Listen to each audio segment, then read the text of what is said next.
fast. If you see a tall, dark streak of light going...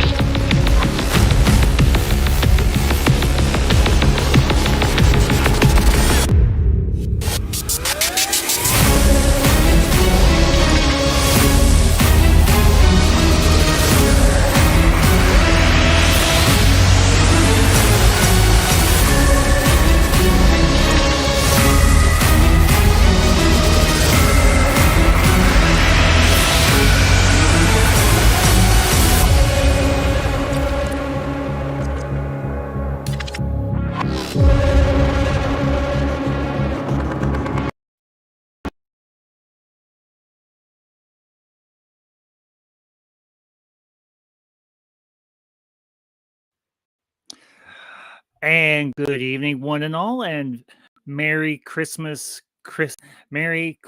Eve to one and all, and welcome back to Gen X Cinema. Hope y'all are having a wonderful week. Hope it is going to be a wondrous and joyful and peaceful Christmas for all of you.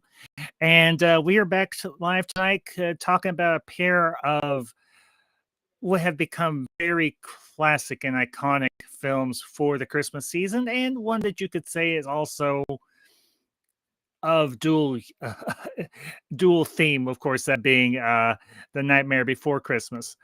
But if this is your first visit to Gen X Cinema, welcome one and all. Hope y'all enjoy the discussion tonight, and want to give a warm welcome to my panel, my usual band of fellow Gen Xers.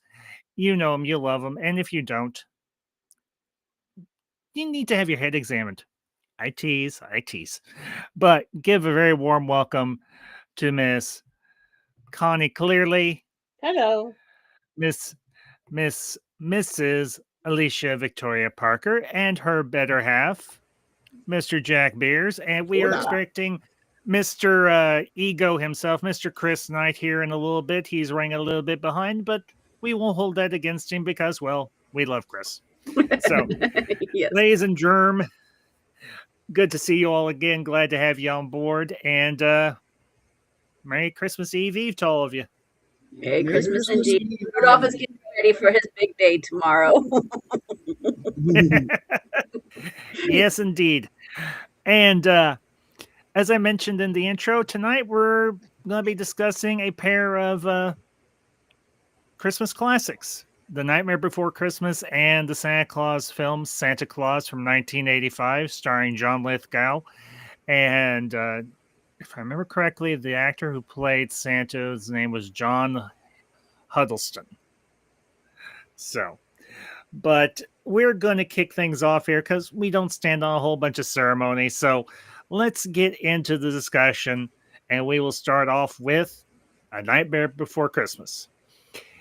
Now, as I was telling the everybody backstage before we got started, I have seen clips of Nightmare Before Christmas numerous times. Of course, I've seen the opening to it and thoroughly loved it. But this is the first time I've actually watched the whole thing through. And my initial thoughts, I absolutely loved it.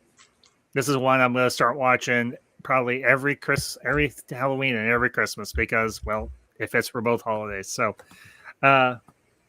guys, your thoughts on Nightmare? Well, it's definitely one of my favorite films. For instance, I have my own Jack Skellington right here. Hi. Oh, hi, Jack.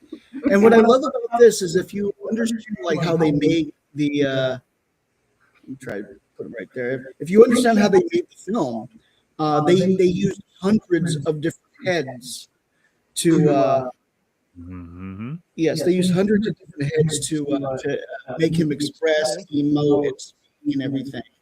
And luckily, I think one for every vowel plus a scary one. Also comes with lovely little zero.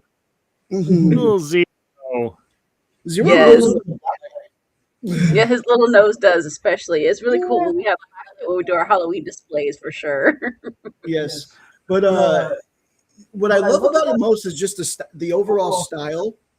I've always been I've always been a Tim Burton / Danny Elfman fan. Ever since the beginning, like the first one I saw was Pee Wee's Big Adventure, and I never looked back. You've never seen? Okay, that's a good one. I've heard things about Pee Wee's Big Adventure. I've just never gotten around to seeing it. But Jack, please go ahead. It's worth the watch. It's worth the watch. Okay. But yeah, so just a little bit of a history lesson on it. So Tim Burton, he had graduated. I can't remember. He had graduated from some art college that Walt Disney started or something like that, and so he got an internship at Disney for a few years, and while he was there, he did this live version of Hansel and Gretel. He did the Vincent short. He did Frankenweenie, and he was eventually fired because his artwork was way too dark for what Disney wanted for their productions, and two, they thought Frankenweenie cost too much money, and for something that they thought was not family friendly, so they fired him, and then he went off to make Pee Wee's Big Adventure for Warner Bros. Right? They loved what he did there, so they brought him back for Batman '89, and of course, right then and there, he blew up. Oh yeah, big time. So after Batman Returns, or during Batman Returns, I should say, he went to Disney, and he was like, well, first of all, Disney went to him, and they were like, we're sorry. We're idiots. We want you to make money for us and make good movies so that we can make money. Yeah, we thought that you weren't marketable, but now that we see that you're marketable, we really want you back. Is there anything we can do for you? And he was like, well, actually, there is something you can do for me. While I was working for you guys, there was a project that I made a concept art for and a little story for, but I was never able to do it. Now I would really, I really would want to do it. They pulled out the files, they looked at the artwork, and they were like, oh, we could work with this. And that's where Nightmare Before Christmas comes in. And of course, Nightmare Before Christmas is it's the idea. The idea came from Tim Burton, but the director who what was the director's name? Let me think for it. I know it's something. You know what? Hang on. Let me get that for you. It just left my head. I had the name, but the director played a big part of it, and so did Danny Elfman. Danny Elfman wrote all of those songs, and as he was writing the songs, he basically wrote the direction of the movie. Henry Selick, yeah. And Henry Selick understood what Tim Burton wanted for his vision. Yeah. So, so they went and they did it, and it became a holiday hit. Yes. Now when you go to Disneyland 6 months out of the year, the Haunted Mansion features stuff from Nightmare Before Christmas. So, I did not know that. Yeah, I did want to show up over these heads because they came up like 8 different heads. And everybody, give a warm welcome. He is joining us live, Mr. Chris Knight. Chris, good to see you, buddy. Yep, I'm live. I'm here. I think. Hold on. Well, you're definitely kicking and screaming. Well, you're not a corpse. You're not sure? corpse groom. So, to reference one of that was his other film, Corpse Bride. Yes, Victor and his beloved Emily. Yes, I have a small Emily. I have to pull her out. That's another one of his I've never seen. That's actually a really good story. So how many? Where are you at with this? Because I'm like, we're just 18 getting minutes started. late. We're Just just getting getting started. I gave a little history on how it happened, and now I'm letting everyone else speak. History about. So You gotta get me because The I got movie. lots of stuff. Oh, about this okay, movie. so Tim Burton used to work for Disney. He got fired for Frankenweenie. He went and made Pee-wee's Big Adventure and Batman. Disney came back, apologized, and said, "Hey, what can we do for you?" And he said, "Well, you have this project I always wanted to work on, and it was this project, Nightmare Before Christmas." It was a mix between, it was like it was his version of like How the Grinch Stole Christmas, as well as aspects of Rudolph the Red-Nosed Reindeer and whatnot. Well, okay. Go ahead, Chris. Go ahead. Please. Floor is yours. Floor is yours. Go ahead. Hold on, I'm looking something up to make sure I'm right about that, but I think I am. I'm pretty sure. So, One thing I want to say is this is something that they mentioned, that this is very much a homage to the other holiday specials, Christmas specials, and so on, like in the 60s and 70s and so on, and that was kind of some of Burton's inspiration for wanting to do this. Granted, he is a fan of stop motion, has been for a very long time. So, but Chris, go ahead, please.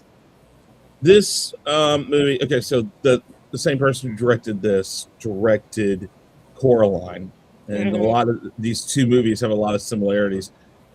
You can feel Tim Burton ooze from it. But what's funny is like, I'm sure you guys all know, and I think Jack was already saying, he didn't direct this, and he didn't direct Coraline. So it's a thing of somebody got his vision across because of his direction behind the camera in the production side of things. And I think that shows something very neat, because this shows kind of why you don't get rid of Tim Burton. Because I mean, you think about the movies Tim Burton has done, Big Fish, Batman, even Batman Returns. I mean, the only people who really got Warner Brothers to not have him do a third Batman were parents, because they were mad because Warner Brothers thought it was a smart idea to do toys for Batman Returns with McDonald's. McDonald's, yeah. Yeah, they screwed up. This movie took 3 years to do it. It is fully stop motion. This before any. It does have some. It does have some cell animation elements in it too, but it's about 98% of it is stop motion. It is listed as fully stop motion. So yeah, the only thing is like the ghosts. Yeah. Yes. The ghosts were done. If I remember right, well, Zero was done stop motion, and then they put them on there. Rotoscope mostly. That's the thing. It had things like that, but everything you see in frame was at some point stop motion. Yes. They get the text. That's what I mean.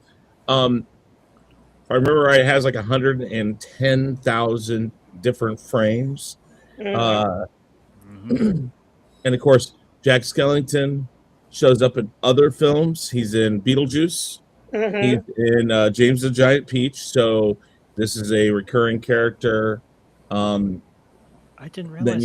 Then the story about Danny Elfman, and I don't know how many people here know it, but Oingo Boingo is what Danny Elfman started as. Yes. And I didn't know that. Yeah, so Dead Man's Party, Weird Science, all that. But if you really dive into their work near the end, he was doing all sorts of crazy stuff, and he was really starting to get it. And then he got tired of it, and he's like, I want to go and do film scores. And the first person he hooked up with was Tim Burton. And since that day, literally everything Tim Burton has something to do with. He has something Danny to do Elfman. with.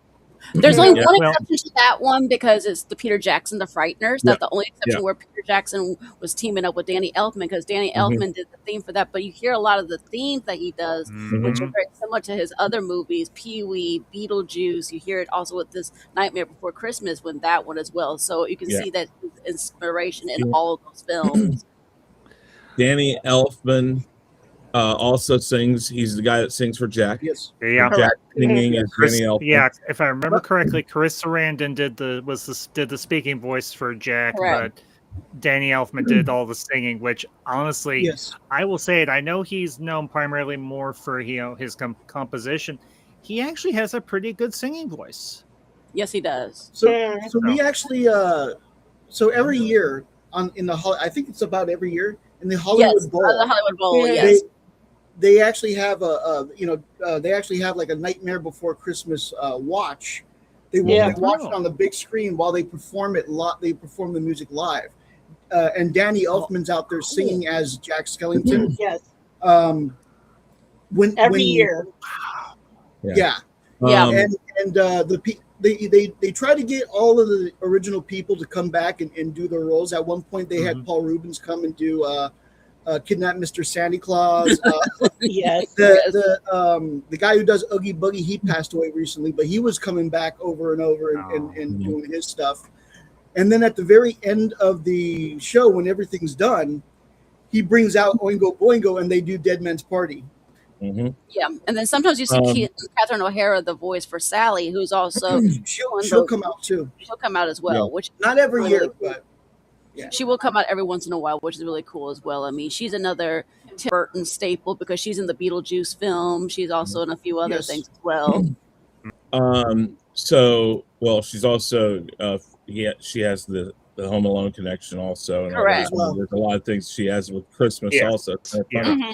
But, Danny Elfman also, just for those of you who know, his Batman soundtrack is so iconic that they brought him back for Batman versus Superman, and you can actually he was allowed by Tim Burton, and Warner Brothers didn't give a crap, but he asked Tim Burton first. He said, "Listen, I'm going to use the Batman '89 theme somewhere in here." And you can hear it. I think it's right when he jumps out, he saves Martha, and he jumps out of the warehouse. You hear the theme from Batman '89. But anyways, Sally, Catherine O'Hara, a lot of the emotional depth in this movie was not in the script, and she inserted that in there. Jack was, if I remember right, I don't know if it's death for a skeleton, but he was supposed to be basically disassembled at some point near the end of this, and he was correct. Disney kind of thought, I don't know about that, and Tim Burton was like, I don't know about that, and they took it out. Also, Oogie Boogie almost got cut out of this movie because Disney was so frightened that kids would be scared to death. And I mean, a lot were, but this isn't the first thing Disney's done that has scary elements in it. So this is really toned down. I mean, he has some other scary films that were like, I mean, I think about his early film, The Watcher in the Woods, that came out in 1980, and then that was very. I remember that. And for a Disney film, you're thinking, wait a minute, this is a very dark film. And I believe that was the last Betty Davis film that she did. And it's like hard to find. And it's like really, really dark and sinister. And you're thinking, wait a minute, this is a Disney film? Wait a minute. And well, here's the thing. And after I say this, I think Connie will open the floor up for you, ma'am. I honestly, here's the thing. I fully appreciate what Walt Disney was building in his career and building with Walt Disney Studios. He wanted to make movies for families. And, and one of his greatest quotes, whether the child be 6 or 60, the child that lives within all of us. And I think one of the good things and everything that Disney has done, and I wish they would kind of go back to this, is doing, instead of franchises, they would do individual movies, one-offs. Because honestly, a lot of their one-offs, I honestly think are good. Now, granted, some of them have gone on to be, franchises like the Pirates of the Caribbean was originally supposed to be a one-off. It was supposed to be the one movie, and that was it. And now you look at it. Haunted Mansion, all the stuff they did based off their rides, they were just doing to do a one-off, hit it off, and But here's the thing. One of my favorite Disney movies that's an animated feature was actually The Black Cauldron, and that one's very dark. I mean, there's even elements. You could even say there's elements of, say, Sleeping Beauty with Maleficent when she turns into the dragon. Right. everything. Mhm. That could be, that's Snow very White frightening. and the witch, the witch in the woods. I mean, all The of it. Watcher in the Woods. No, Snow White, the witch that hands her the Oh, apple. yeah, She okay, looks yeah. Evil scary. Queen, Yeah, yeah. okay, yeah. Um, The Evil Queen. Okay, yeah, I got you, Chris. Yeah, and I mean, they did Race to Witch Mountain in '75. They did Mhm. Whether or Not You Liked It. There was the Black Hole, which is really Oh, I very love that dark movie. sci-fi. Yeah, Yeah. and what's funny is it was a flop. There was from about '69 to about '83, '84 when Rob. Oh God, I can't remember the guy's name that took over in the '80s for Disney.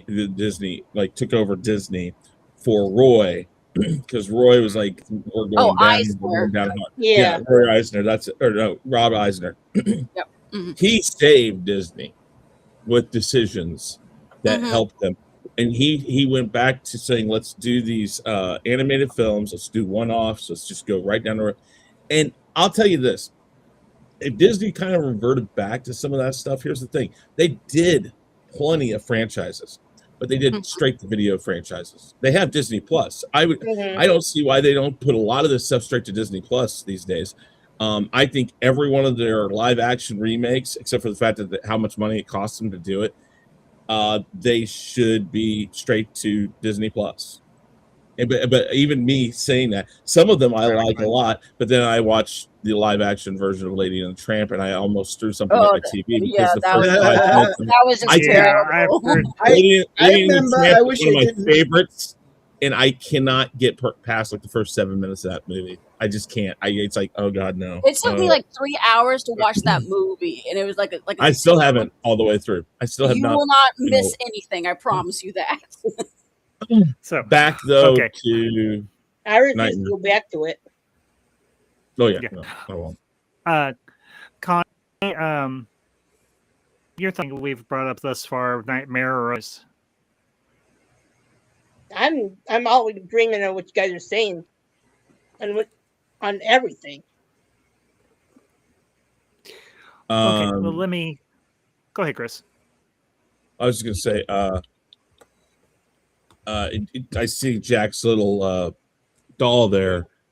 Oh, Mend, Yes. that is not a doll. That is an action figure or a Yeah, it's a collectible. little action figure. That's Well, a NECA well, figure. Guys have No, action figures or I collectibles. actually- Girls have dolls.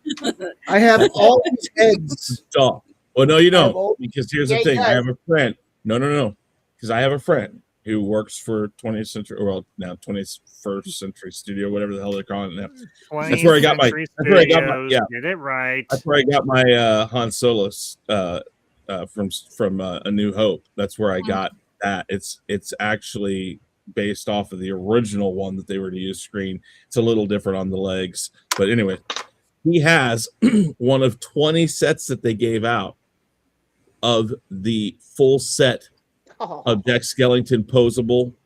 Oh. Oh my God. It Yeah. was not used. It was not used on screen, but it was. It was modeled off of the thing they used for the model. There are 400 heads. He has 7 little carriers like this Mm-hmm. that have all the heads in it, and that's how they did his mouth and stuff. They had Yeah. 400 different heads. So no, you do not have all the heads. You have how many? I didn't say I had all the heads. I said I have all. Yes, you did. All You of said you had these all the heads. I said all I have- these heads. He I had have all one the heads for upstairs. that particular figure. For that particular I figure. have one upstairs that is I think I have 25 heads on that one. I have I wine wish glasses. I had more. yeah, I heard there's a lot of the heads that are out there still. Oh yeah. Yeah. I want a genuine head. Same I- here. Because I the want- I cat have in wine that one glasses. is damaged too. Because I know I they have recently ornaments. restored the cat. I have all sorts of stuff. My first wedding was themed around A Nightmare Before Christmas. So our bathroom is Nightmare Before Christmas in our bathroom right It now. is. No joke. You know, and I didn't get a chance to look up the box office, but from what you all are saying, Nightmare was actually very profitable. It did very well, Mhm. obviously. Mhm. And It did.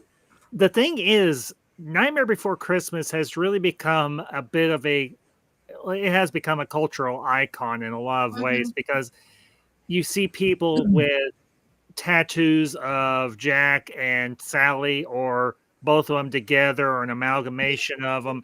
You see all this stuff that people have created. You know, they go on, they make these models and everything. They do these paintings and drawings and everything. You see all the merchandising that they've done for Nightmare, and it's themed around both Christmas and Halloween. Mhm. The thing that I find Smart. really, Yeah. yeah.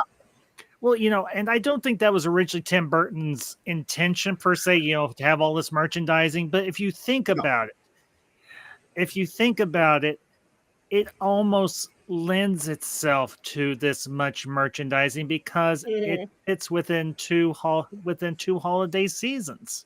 Mhm. Now, you could say that it leans more towards Halloween than it does Christmas, but at the same time, you can say that it leans more towards Christmas than it does Halloween. But the thing that you know, as I said, this is my time watching this all the way through. And the depth of the attention to detail and the depth of the detail, not just with the characters, but also with the town, you know, Halloween Town and Dr. Finkelstein laboratory and Jack's house and Oogie Boogie's lair, and then of course Christmas Town and Santa Claus and the elves and all of that. I think they said there was 23 sets. Yeah. 200. Something like like that, that. and it took up like I think it took up like 2 sound stages or something like that. Yeah. 2 or 3 sound stages at least because they had to have all the room for the sets and being able to do. It amazes me now. Granted, the first computer controlled cameras were done back in 76, 77 for the first Star Wars. Yeah. We all know this. But to see how far they had advanced from then to 91, 92-ish when they were doing this movie, and to see the advancement with the motion control cameras, just astonishing. I mean, and the team that they had working on this film, I give them nothing but absolute props and respect because they worked just as hard, if not, I say maybe harder on this one movie as the people who did, you know, Rudolph the Red-Nosed Reindeer and Santa Claus is Coming to Town and A Year Without Santa Claus. Mhm. Those were And all like the- 30 minutes. Those were 30-minute things. We're talking about 120 some odd minutes for this one. About an hour and a half. 118. Not quite Yeah, a minute. I don't know. It's about an hour and a half. 76 I minutes. think I What? like Now- 76 minutes. I like how Yeah. the stop animation came so far from King Kong Mhm. to Mhm. today. The Yeah. technology was definitely go boom, boom, boom, boom right then and there. Yeah. Well, Well, you that's, know, you know, go ahead, Chris. Please. No, go I was ahead. gonna It's say, okay. that was Tim Burton's thing. I mean, Tim Burton Mhm. loved stop animation. Again, Frank and Weenie, you know, the concept for that originally, and then he eventually got to be able to do the whole thing, and Mhm. he loved that. It's the artist in him. It's Mhm. the I don't know. He he's the same type of guy that I used to do things like I had an old electric train set, and I took it, and what I actually ended up starting to do is I took it. I lived down in my parents' basement, and I had this giant train table that my dad built, and I took every bit of that track and I made a one-way roller coaster that went around the whole thing, but no electricity. I used the weights from inside the engine, and I put it into one of the cars, so it was weighted just perfectly to make it through all this. And then I went through and I decorated it like kind of like Beetlejuice and stuff like that. And it was a concept coaster that I came up with in my own basement. That's the type of stuff that Tim Burton did. He had this weird mind. I mean, if you've ever seen any of the stuff that he's that's been released of his sketchbooks and stuff, this guy is. Some people He would is say one- it's a crazy mind, but it isn't. It's genius that he knows that there's other people out there like him, so he knows that this speaks to people. Oh yeah. Right. I would very much say, and I don't think anybody would necessarily disagree with me. Tim Burton, in many ways, granted, yeah, he does stop motion and everything, and that's kind of it's his wheelhouse. Now he does live action too, but I would make the argument, agree or disagree, all opinions are welcome here. He is almost like the heir apparent to Ray Harryhausen in how much he loves stop motion animation and how much time and effort that he put into the stop motion films that he has done throughout his career, and the stop motion elements within the movies that he's done, particularly with the first Beetlejuice. I mean, the snake, the Beetlejuice snake, and the Lydia's, no, what's the name of the mom or the stepmom? Not Lydia. Delia's sculptures. Delia's sculptures and anything that Beetlejuice brings to life and all that. And just the man loves stop motion, and watching the making of, you see the people working on this, and particularly the director Henry Selick. They appreciate this art form for what it can do, and go ahead, Chris. That's stopping point. So go ahead. Well, I was just gonna say that. Yeah, I mean, think of when you talk about stop motion these days, you think of probably two names: Stan Winston when it comes to live action. Because I mean, Terminator. He did the first Terminator monster. That was him live there, right in front of you, full size. He came up with that. And then you look at what Tim Burton has done. These people were Ray Harryhausen. They loved that, and again, you see it. You see where they learned it and what they tried to. And I'm sure, and I've seen some interviews where they both basically said we can only hope to be as good as that guy was. And in one sense, you'd say no, they're better. But then again, you also got to think Ray Harryhausen did this back, how many years ago. And he was doing some of this stuff in the 30s. Nowhere near he was doing this stuff with none of the equipment that they have now. So there's cheats that they can kind of do now. Not that it makes it any easier. It's just there's motion control. There's all this other stuff now that makes it a lot easier, and they can shoot it quicker and faster and a lot of that stuff. But yeah, you're right. I mean, Tim Burton is a whiz and a master when it comes to this. And again, he isn't the only one involved. He loves doing it, and he knows how to work around it, and therefore he understands it. It's kind of like what you would say when George Lucas was shooting the first trilogy. He was sitting there, and they were coming up with this technology at the time they were doing it. So by the time they came around to Empire Strikes Back and Return of the Jedi, he literally was telling the directors, don't worry about that. We'll take care of that someplace else. Just give me this shot. This is what I want. Give me this. We'll worry about the rest. And that's kind of Tim Burton, except everybody working there, of course, knows stop motion. So they're easy. They're like, okay, boom. It's a little different, but it's the same thing. He understood this stuff, and this was his wheelhouse. And I mean, he even used quick bits of it in the Batman movies he did. Even in his live action stuff, he has used. I think even in Big Fish, there's moments where he uses some stop motion. Big Fish has that. Yeah, Ewan McGregor, I think, isn't it? Doesn't it? Yeah. Yes. Yeah.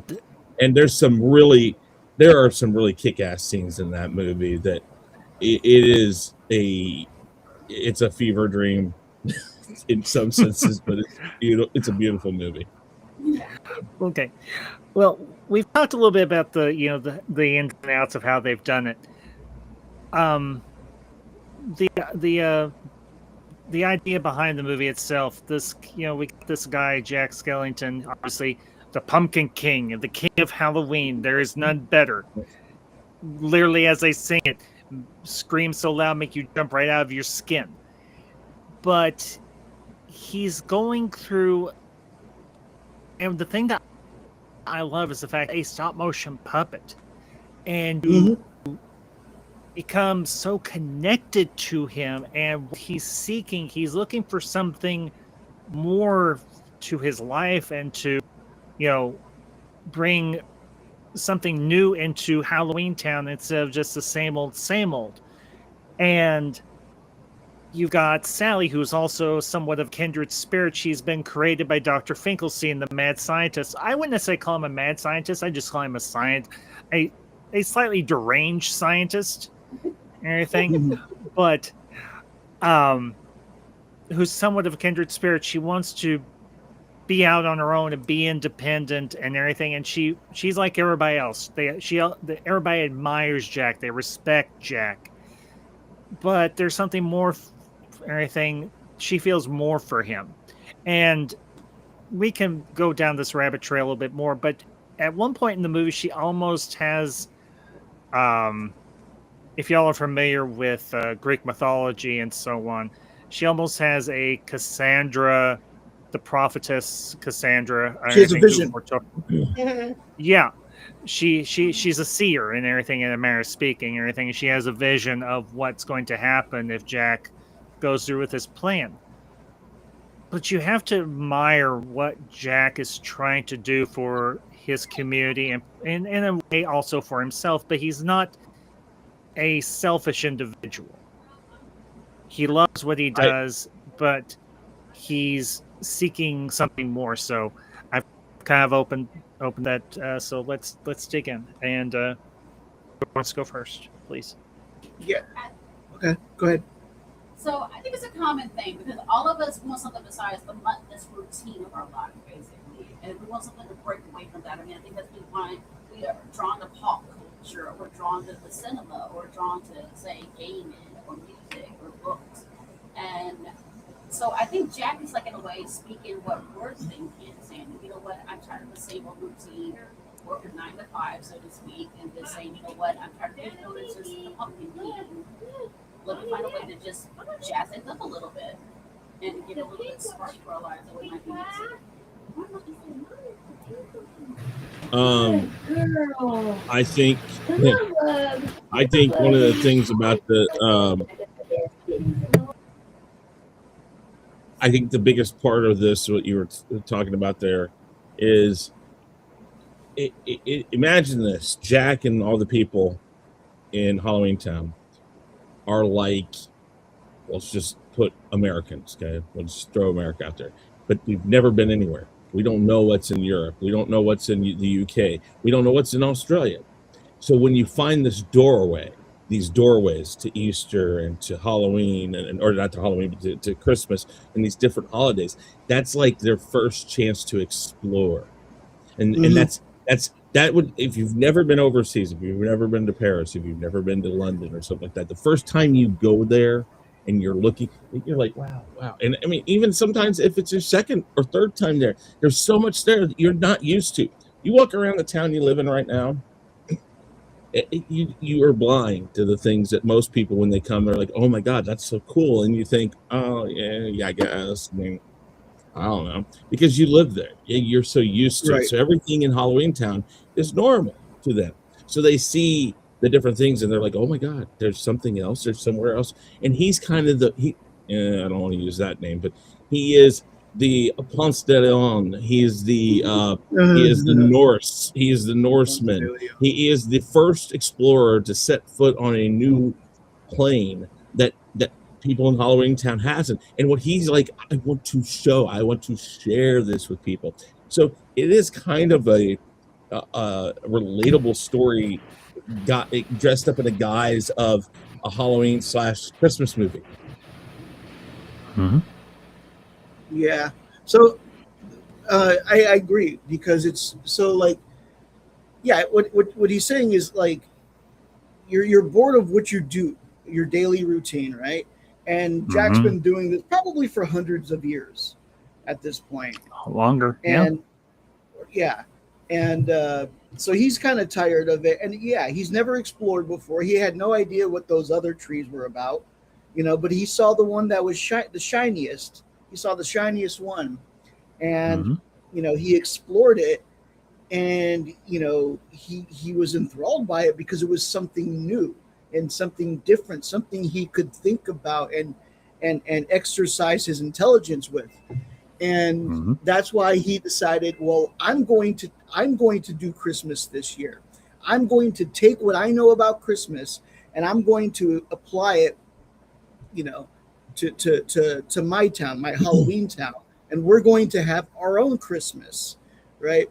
So I've always compared Jack Skellington to Alex Kurtzman because he took something that he liked and he made it his own. He didn't quite understand it and he screwed it up at the very end. And so, like, I've always kind of compared Alex Kurtzman with Star Trek with Jack Skellington and Christmas. He likes it, he respects it, and he tries to do it himself, and doesn't quite, because he doesn't quite understand it. It doesn't quite come off as successful.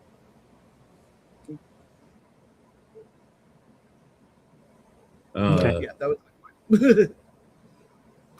the you know, I don't know, I going backwards here a little bit in the idea of things, but the more little tidbits here.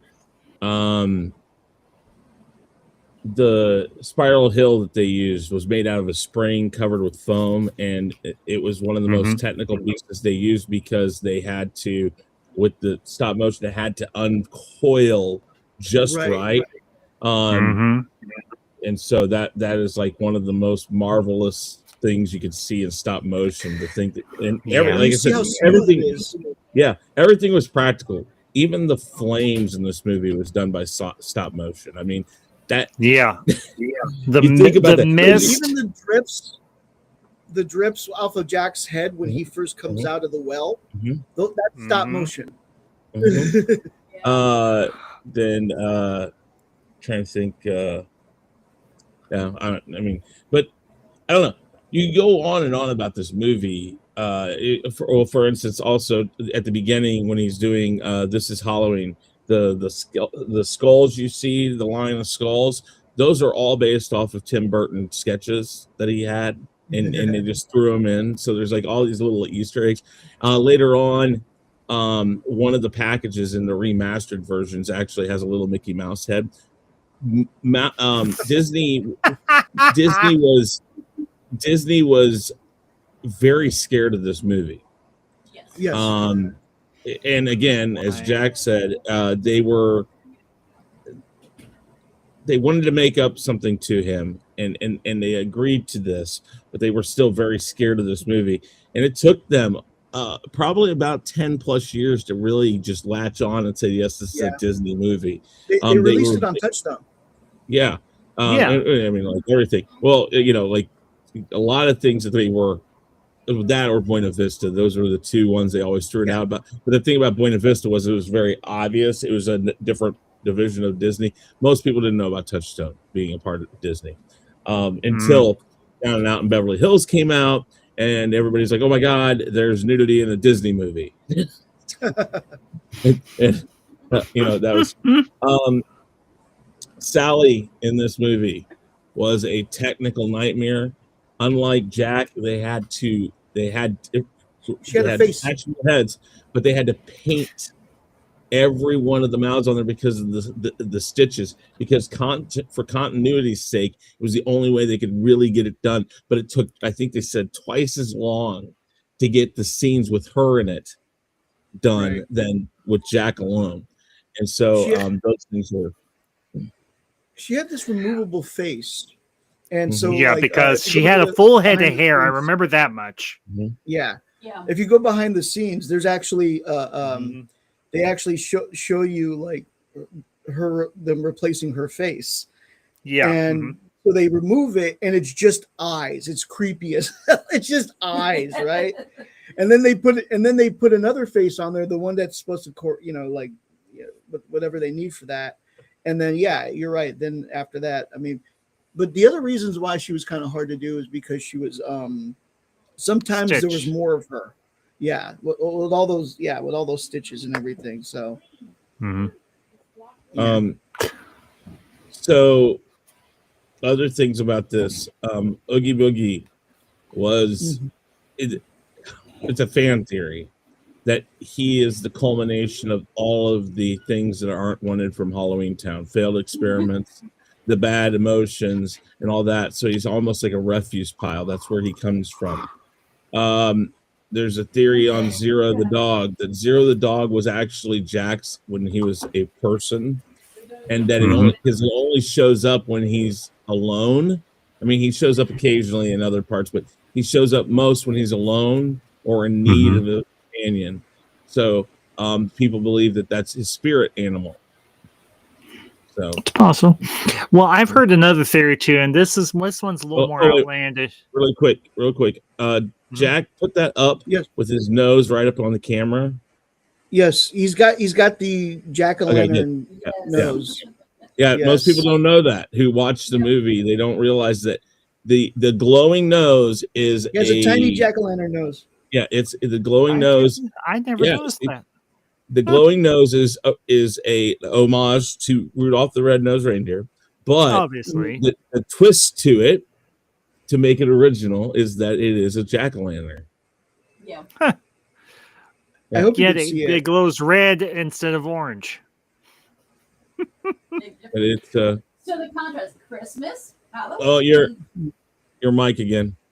Hold on, I'll check. Alicia, your mic's out. So let's check into it. You know, the one of the other things about this. Okay, the theory. Now this one's a little more outlandish, obviously, and I don't know if it's even. I don't think it actually works as a theory, but there's been a theory that's been posited that Jack is actually the Grinch in the afterlife, and that Zero is X. And you know, I was going to say, I don't think it fits.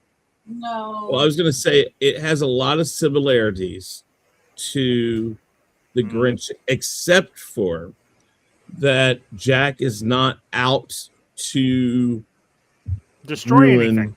Christmas. He, as you said earlier, or as Jack said, to Alex Kurtzman analogy. It's very good.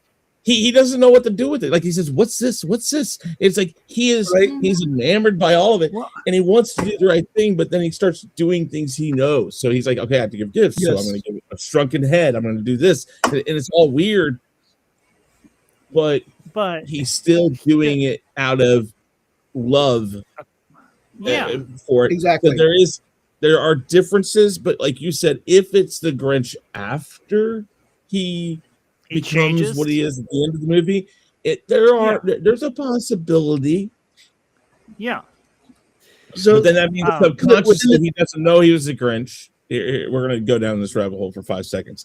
Subconsciously, he doesn't know he was a Grinch. Therefore, something inside of him subconsciously tells him, you have to go check out this place and find out about Christmas and share it with everybody else because of how important Christmas was to him in his past life.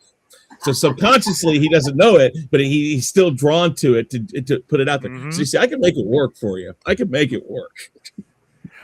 Well, you know, and one of the other things, when they plan on, you know, kidnapping Santa Claus so that Jack, they don't see that what they're doing is necessarily bad. They want to give Santa a year off.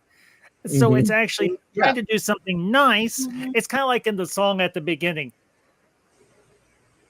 It's our job, and we're not mean. This is our town of Halloween. What they do, they're not mean about it. They're not malevolent. They're not evil. It's who they are. It's what they do. I mean, they're just mischievous. Like Jessica Rabbit. They're not bad. They're just drawn that way. Exactly. I had to. You know, I have not seen that movie in years. I need to. We should do that one. We should go around to that. I will be there for that one. Technical genius. Oh my gosh. Anyways, we'll talk about that later. Yeah, later. Yeah. But and you've got the vampires, you've got the witches, you've got the different kinds of monsters, you've got Lock, Shock, and Barrel. And I have to admit it, I love Lock, Shock, and Barrel, even though they sort of are the minions of Oogie Boogie. Now, let me ask you all this. This movie didn't necessarily need an antagonist character per se. It didn't need a conflict in a manner of speaking. It had almost an unintentional antagonist. Do you think it, I mean, granted, that particular part of the movie, it only plays out in the last like 5 to 10 minutes ish, where you Mhm. have Jack going to confront Oogie Boogie. Mhm. And I don't see Oogie Boogie necessarily as vicious, but at the same time, he is getting ready to kill Santa Claus and Sally. Right. And so let me ask So you, do you think that, maybe go ahead. not all of, so like when they say we're not mean, it's like it doesn't mean everyone's not mean. There's probably a few in Halloween Town that are truly mean. Like I think Oogie Boogie would be. Yeah, I would say Oogie Boogie definitely, but the rest of them they don't strike me as mean per se. And I think after Oogie Boogie's gone, I think Lock, Shock, and Barrel, yeah, they're still mischievous. Yes, they might be a little rowdy, but they're not mean. They're not evil. Right. Right. Kind of like, I don't okay, know. I mean, Go remember ahead, they Chris. stole Easter Bunny and Jack was like, bring Oh him my back gosh. and apologize to him and bring him back. I I'm not really I sure. love. Sorry, Go ahead, go ahead. Chris. I was, Just go ahead. well, we're off just a bit, so every time I'm gonna stop and let you go. The one comment I wanted to say, I love the design for the Easter Bunny, and I love the whole I love that whole scene, the whole interaction. I loved it. So, okay, I've said my piece. Chris, go. I am not sure exactly where I would put Oogie Boogie in the realm of evil. I would say that again, if you go with the theory that it's everything really bad about the town, and that Lock, Stock, and Barrel are basically there's see no evil, hear no evil, speak no evil. They're tropes that we've seen lots of times. I'm not saying that's exactly what they are, but they are the mischievous thing. I don't see it. I wasn't me. They're mischievous, and Oogie Boogie is just manifestation that feeds on the mischievousness, and it goes a little too far. But this is still parts of Halloween Town. It is the things that people that they're mischievous, they're tricksters, they're all those things that are Halloween. Why do we go to haunted houses? We don't go so we can walk through and whistle and twiddle our thumbs and stuff. You go because you like getting scared or you like the shock. How bad are they going to do the scene where they're cutting the girl in half with the guts all over the place or whatever? All of these things you go every year. What are they going to do this year that's going to change? What are they going to how far are they going to go? It's not actually a thing of being evil. He is just the antithesis of what Jack is. Jack is not technically any less impulsive than Oogie is. They're both chaotic. They're both excessive at times. So they're very similar characters. It's just Jack has to step in and say you're going too far. You could almost Jackson's say Jack's in charge. I mean, he's the pump. If you want to put this in role play context, Jack is chaotic good, and Oogie Boogie is chaotic evil. Yeah. If you're familiar with those particular tropes or anything from role playing like Dungeons and Dragons and so on. They would be under those categories of chaotic good and chaotic evil. They're not malevolent and they're not fully benevolent, but at the same time, they're not wholly evil, but they're not wholly good either. But granted, when like you said, Chris, when Oogie Boogie threatens the lives of Santa Claus and Sally, Jack's like, no, we don't take life. Yeah, we scare people. We might scare the ever-living crap out of them, but we don't hurt. We don't injure. My friends. Yeah. How dare you treat my friends so... I forget what he said. So disrespectfully or something like that? disrespectfully. Yeah. And then he pulls Yeah. the thing, and yeah, yeah. He reminds me a lot of so like Halloween Town itself Mhm. reminds me a lot of so every year you got all these theme parks that do these Halloween themes. You got Universal Studios that they'll take one or two of their sound stages and turn them into like like Halloween themed or horror themed houses and stuff like that. So you go in there and like you got your Freddy Kruegers and your Jasons and your Chucky's chasing you, but no one's actually trying to hurt you. Like really, no one's trying to hurt. They just want to, and people go there and they pay money to go in there and get scared.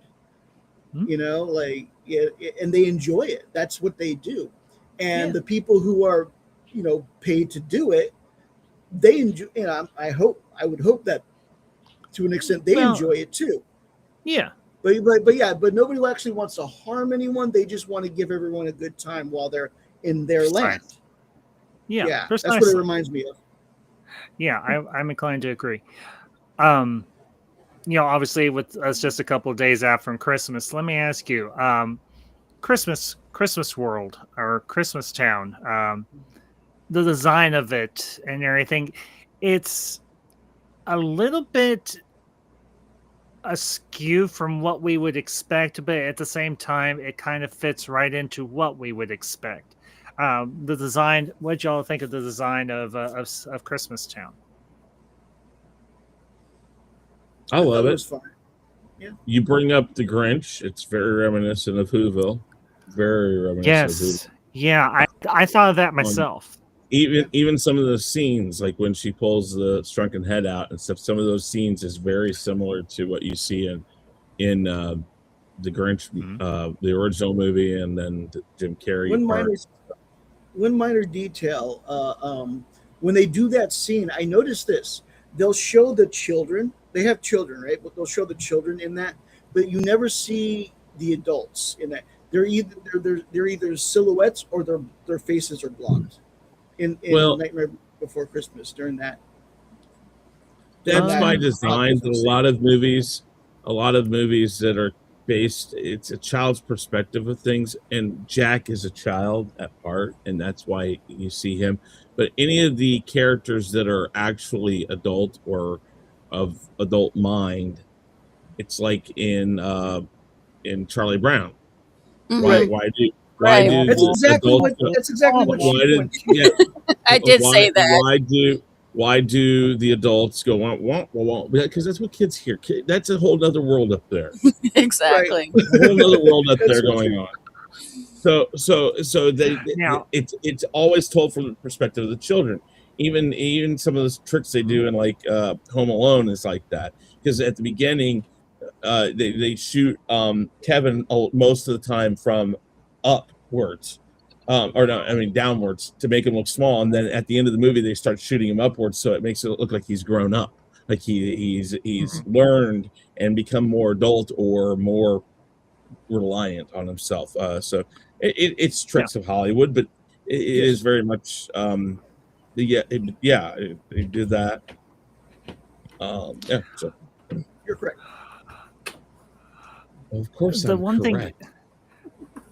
One of the things about the real world, quote unquote, it really did feel like an abstract version of our real world, but it still had just enough realism to make it feel connected to what we would understand as reality.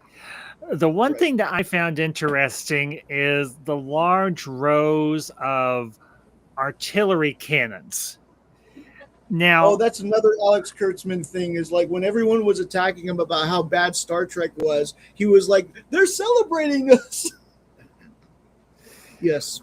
Well, the thing I was going to say is those cannons almost remind me of the large, field pieces that were, or the large artillery pieces that were used back in World War II. It's like, this isn't necessarily... Huh? Say that Sorry, again, I'm Jack. sorry. I didn't want to interrupt you. I was surprised that they used artillery. I thought they would Well, just it would make the shoot a missile. well, in a manner of speaking, they do shoot missiles, but it's artillery shells, just high impact artillery shells. Of course. So, of course. And You had hello to the just a chat real quick, Mr. Jeff B. Jeff, good to see you, bud, and Merry almost Christmas to you as well. I guess that's the Tim Burton side of all of this, is that he throws that scene in where they're trying to shoot him down. It's that, oh wow, just let's put this twist into it. What would people do if we were telling, shrunken heads and this and that are being found? And of course, something's gone wrong. Somebody hijacked Santa's sleigh or whatever. Again, in the world of it being a real being real world, and that Santa's real and all that within this universe, if you were if you were fearful that something had happened to Santa, think of it like a police chase. Somebody's stolen a car, that the police are going to be looking for it, and they're going to be looking, and they're going to be aggressive in making sure they can stop and figure out, why do you have this car? It doesn't belong to you. Why do you have Santa's sleigh? Who are you? What is going on? So it makes sense in a weird way. Well, but the thing that I find the most interesting is the fact that they acknowledge in this universe the fact that Santa Claus is a real person. He's not a feeling, he's not a myth. He is a real life person. And he has all the same magic. Yeah, which we'll discuss anything when we get over to Santa Claus 85 and everything. The fact that they acknowledge the same thing in that movie, that Santa Claus is a real life person, that he does in fact exist. He's not a myth. He's not fictional. He's not any of the things that we tell little kids and everything. And sometimes even the little kid inside ourselves that says, Santa really is real. But we know deep down, we know there's a part of us that also thinks, okay, there really isn't a Santa, but at the same time, there's that little part of you that goes, yeah, I still believe in Santa. And some of us... It's my favorite part of Polar Express at the end. And my son, my oldest son, for instance, was big into trains. I haven't seen that movie. Absolutely. At what? Have you seen it? It has been a long time, but yeah, I went to see it with Mother Ambassador way back when, because just at the time, the CGI that they did, I know he gets a bad, I know, and in some instances... It looks like the book. It looks just like the book. But my point here is, so my son was really big into trains. So when the whole Santa discussion came out, which we're not going to talk about, because if kids watch this, we don't want to say anything.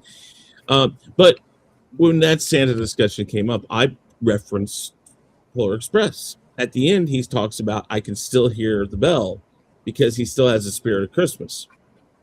That's what Santa is. It's not about what you think Santa is. It's about it's the bell. As long as you hear and as long as you believe in the spirit of Christmas, it exists. And I think that was well, and that's one of the point. That was one of the points of what Tim Burton, I think, was wanting to do, make the fact that these worlds do connect to a actual real world. Now, granted, it's a very symmetric, very orderly, and everything. While the other two worlds are very askew and very unorthodox in their designs, the real world is what we would expect it to be. But I think that's one of the really wonderful things about this movie is the fact that you could believe that there is a realm somewhere out there that we can't access or whatever, that these you could almost, I don't want to get super sciencey because I don't. But you could almost make the argument that these are parallel dimensions or worlds that actually exist or could exist, but we just don't have the means to get to. And there is that forest somewhere that has those trees, that goes to Christmas Town, that goes to Valentine's Day, that goes to St. Patrick, that goes to Thanksgiving, goes to Halloween. And because I think, okay, obviously there's, at least I would think there'd be a portal to, well, okay. I'm trying to work this out in my head. Give me just a minute.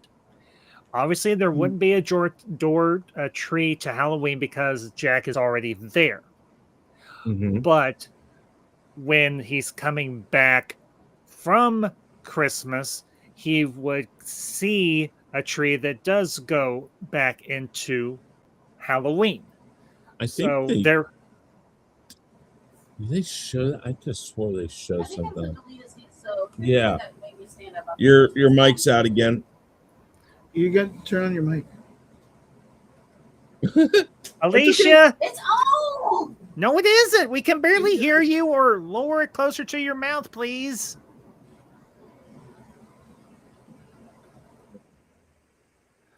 But if I remember correctly, at the opening of the movie, when you have the narration, I have to admit, I love whoever did the voiceover, the narration for the beginning, did a wonderful job. But the other trees, there's the clover, there's the 4-leaf clover, there's the heart, there's the Christmas tree, obviously, and then there's the turkey. There's those four particular doors. But if you go into another world, anything like, say, or okay, also Easter. I forgot Easter. Okay, so Christmas, Thanksgiving, Halloween, Valentine's, the 4-leaf clover for St. Patrick's Day, and Easter. So 6 doors total. But in the opposite world or anything, it would not have that particular door because you're already there. Yes. I think I got it right. That's right. I think I got it right.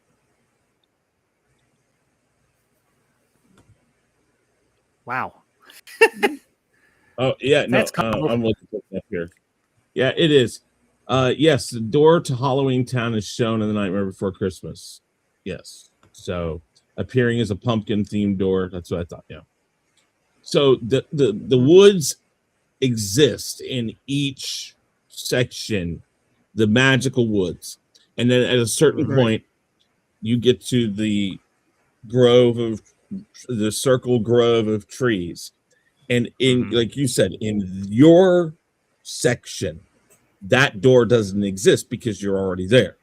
So when you walk through Christmas Town's door, as soon as you close it, that no longer exists. So more than likely what you're going through, and each one of them is your door on the other side. So if you're coming from Halloween Town, you open up Christmas and you're going to walk out of Halloween Town's door. And that's the thing.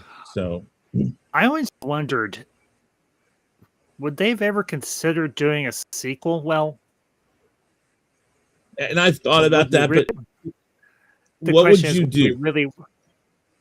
The question is, what would you do?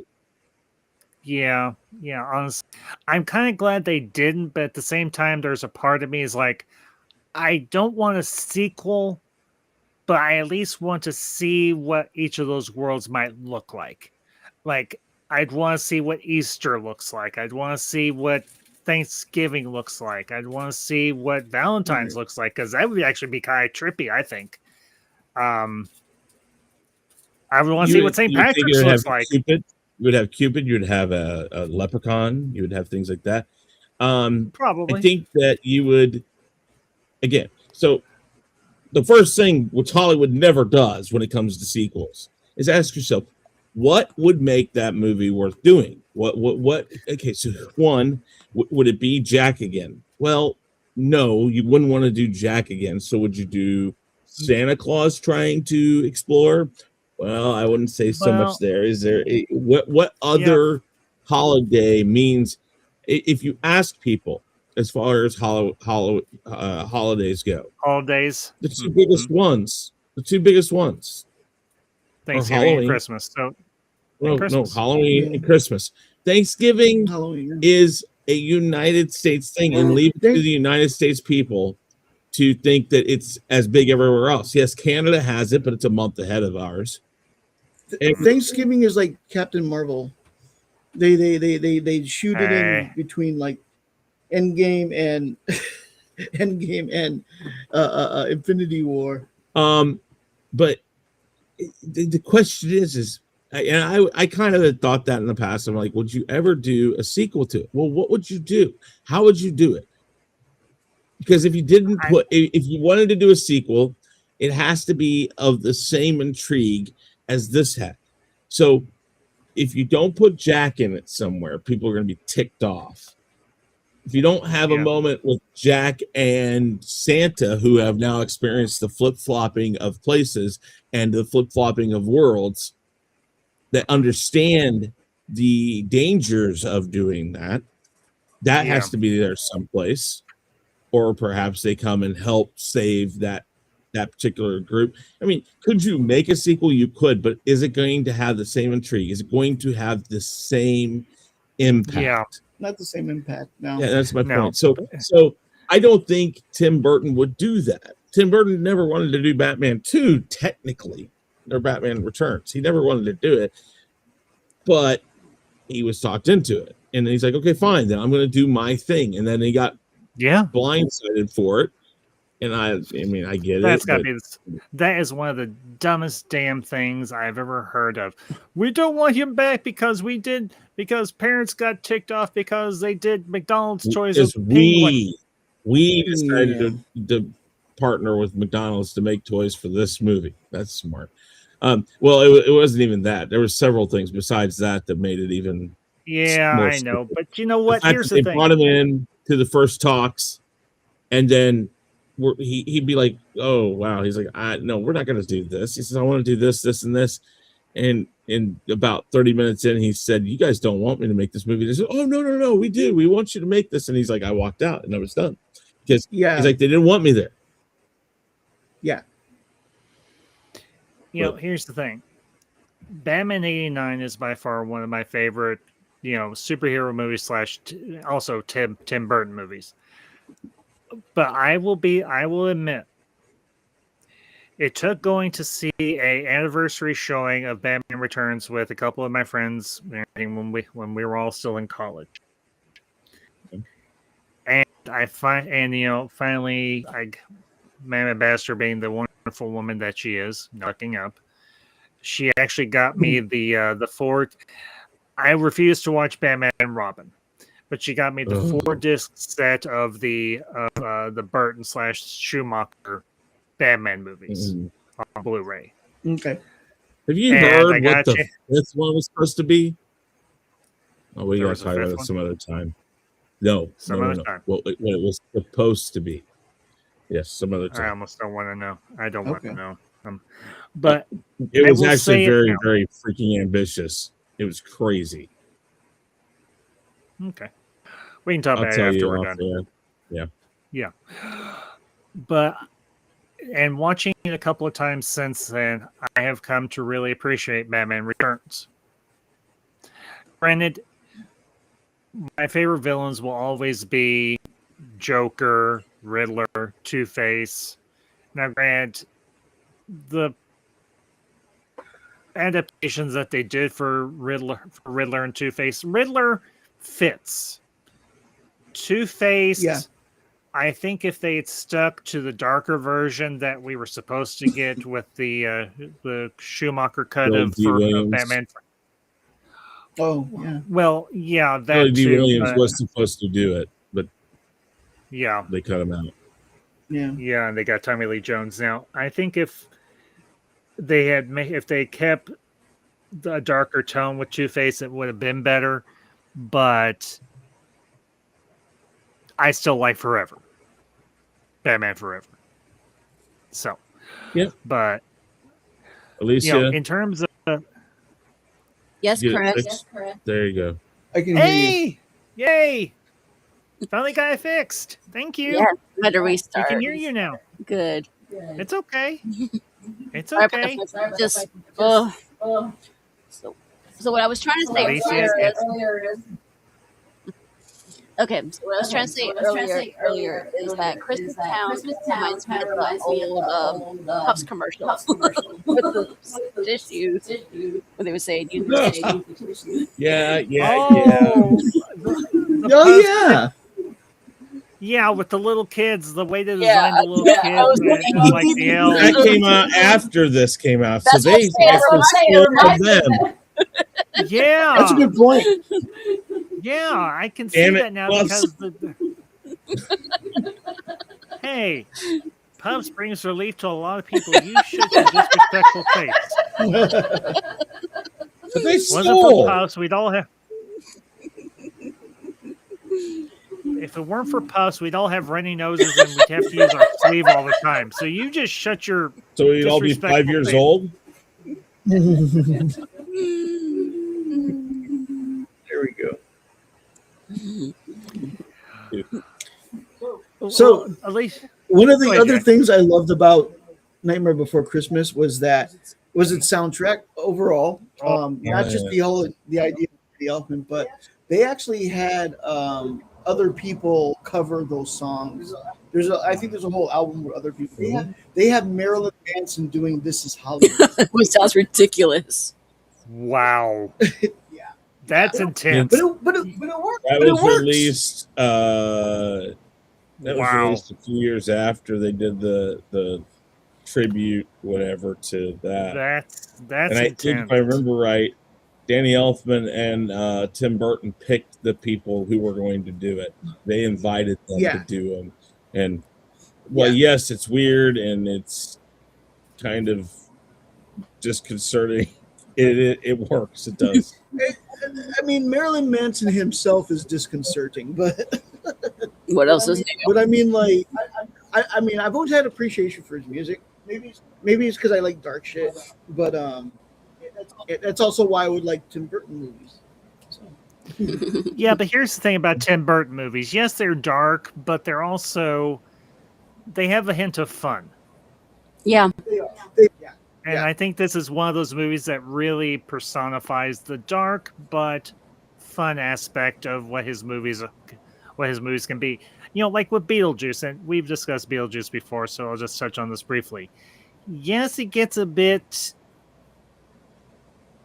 intense at points in the movie, but you almost have a sense that like this is going to turn out to be okay. It's going to be all right. Right. Nobody's going to get really hurt. The worst that's going to happen is we see Otto in a baby blue leisure suit. Basically.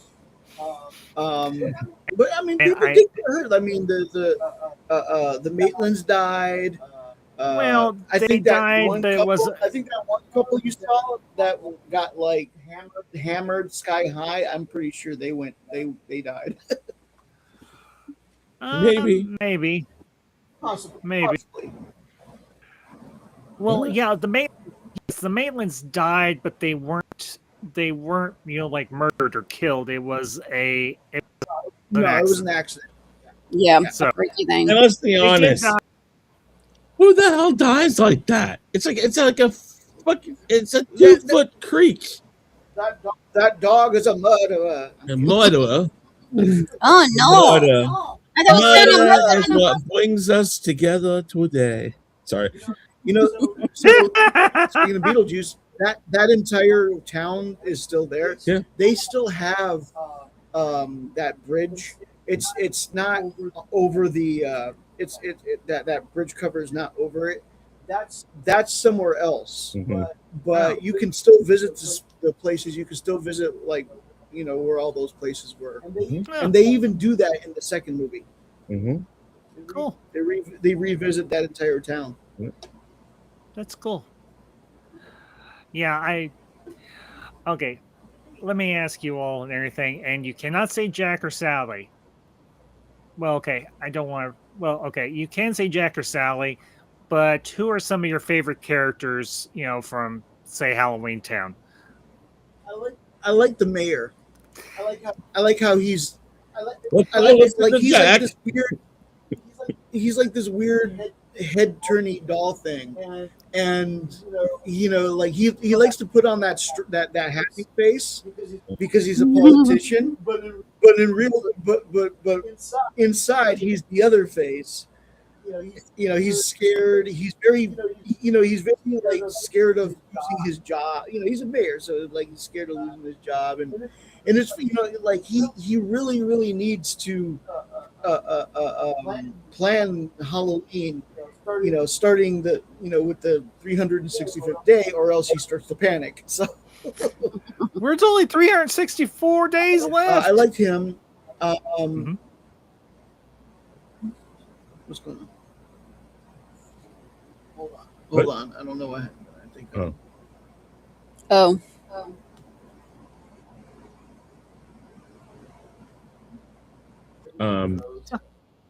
Favorite characters: Spot, Yeah, go ahead. Mayor.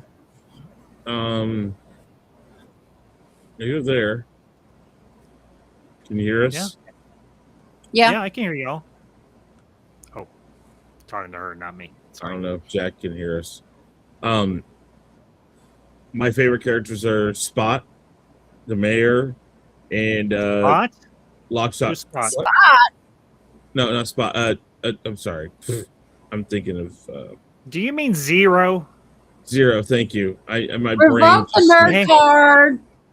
Hang No, anyways. your head. No. I Full stop. I'm in right the middle of now. doing 5 different things, so you got to give me Hang credit. your head. I'm able to in talk. Shame. not. Admonish I him. will not. Admonish I will not. Chris. Send him to the Oh. dungeon. I already live there.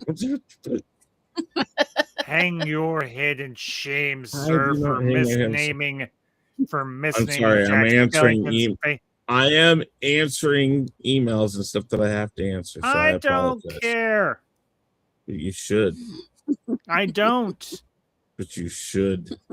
But Anyways. I don't. Zero, Lockshot Barrel, Mayor. Those are, and Oogie. Oogie's one of the. I'm sorry. I just love and the scene, the all of that when they did the stop motion, all the black light needed and all that. Oh, dude. That took yeah. forever, they said. And so yeah. for sure that I love that look. It's just awesome. Yeah. Alicia, what about you? Zero's probably one of my favorites. I like the Dr. Finkelstein. Yes, I love Dr. The- Finkelstein. and the Easter Bunny, even though he's only there for like a brief second and stuff like that, because he's almost like saying, "What am I doing here?" and stuff like that. Like wait a minute, this isn't my holiday. This isn't my kind of thing. This like, is not what am I doing my here? world. Take me back. So the cool thing I like about this movie is like, so if ever you play the Disney Dreamlight Valley game, there's an area in the game where you basically unlock it similar to the way Jack goes into with the portals with the different trees and stuff like that. And one of the things you have to do is you have to collect these nesting dolls, and when you collect enough of them, you actually put them into a Christmas tree, and he comes out of the tree, and he becomes part of the Disney game basically at that point. Because it's kind of hilarious when he has to bend Yeah, down in order to interact with you. And I'm trying to remember, was it in Halloween Town or Christmas Town that we saw the nesting dolls? Because I want to say it was in Christmas Town that, you had the real cute, sweet nesting dolls, and then they had the kind of scary, gruesome nesting dolls in Halloween Town. Mhm. So we see them at the beginning of the Halloween Town at that point, where they come out one at a time, kind of thing. I think it is. I think there's Okay. a scene where Jack is trying to explain Christmas Town, or what Christmas Yeah. is, and one like he's like, this is a box or whatever, and there's a character that comes out with a top hat, and as he, like he asks, is, like what's in it or whatever, and then the way the it works is like his top hat lifts and it's a smaller thing, and then that one Mhm. lifts and it's a smaller thing. As yeah, that's how they do it in that one. Yeah. Well, and if Yeah. I remember correctly, the design of that character almost reminds me of Lon Chaney Sr. from London After Midnight, or am I? It bears Oh, the killer or the monster or whatever that Lon Chaney Sr. plays in London After Midnight. I can't remember the name of the particular creature, but is it the Werewolf of London? there's um I honestly don't remember. It's been so damn long. I wish I could recall, but I can't. But you know, my own take, my favorite characters, obviously it's Sally and Jack. I mean, You said we couldn't pick but Sally Jack. you Shame can't on just you. Stream, you you can do whatever can't you want. you can't just pick Sally or Jack. You have to give some other. Well, Jack's my spirit animal. I'm sorry. He has been ever since this movie came out. My mom used to buy these for me. I can't even remember what year was this. 89, No. 93. 91? 93. We'll open. I just couldn't remember. 93. I just know my mom was still buying me like the VHS. I have the VHS. I have the original DVD. I have the Blu-ray. I have the re-released Blu-ray. I've got like probably about 6 different copies of this movie. You're as At bad as one this as I time, am with Star Wars. oh, I have tons of Star Wars copies too. So do I. They're right I had behind me. I had at one time I almost bought the 35 millimeter reel to reel of this movie. Wow. I own 2 But reel to reel copies of movies, and one of I them have is. Mhm. Oh, go ahead. I have to say some of my favorite designed characters, the Quartet of Vampires. I love Yeah. the 4 vampires, and I also love the fact that at the end of the movie when Santa Claus is flying over and he actually brings snow and causes the lake to freeze over and everything, and Halloween Town actually gets snow for Christmas, as kind of a nice little thing from Santa, because I think he uses some of his magic to do that. Which I thought was, granted, they kind of put Santa through the ringer, but him being the He kind forgives and people. He um, understands. yeah, even though he calls Halloween Town a insane asylum at one point. But it is. I mean, Well, it's where the okay. inmates are running the asylum. I mean, Well, it's they are in Halloween. charge. Well, it's Halloween, so it's supposed to be. Exactly. But also, another one of my favorite design characters is the one monster that's under the stairs. Under the bed. Oh, stairs.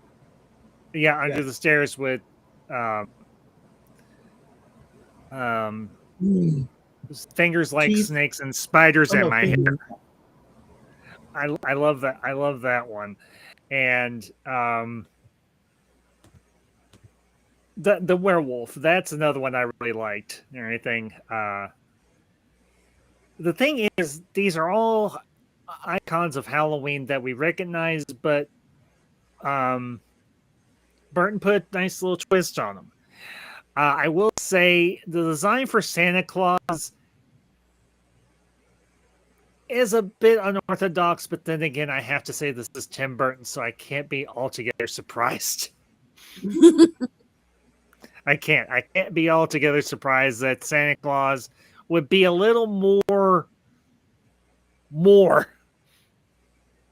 He's got a rather large trunk, and you're.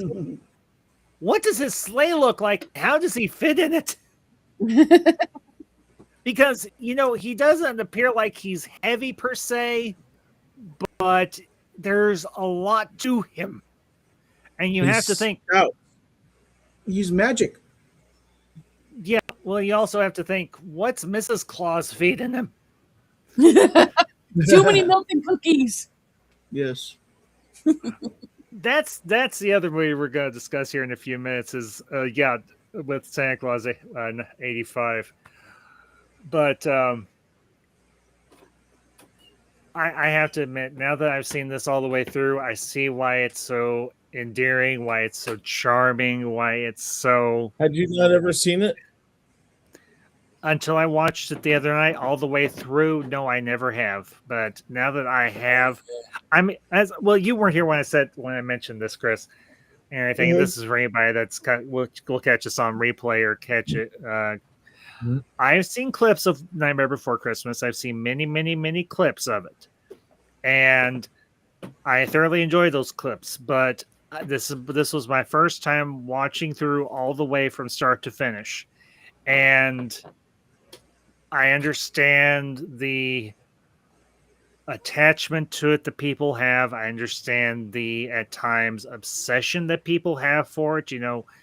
It becomes a bit like their personality, which I can understand because there are characters, obviously, that, like we've talked about and everything, that people very much connect with in this movie. And I appreciate that very much so. And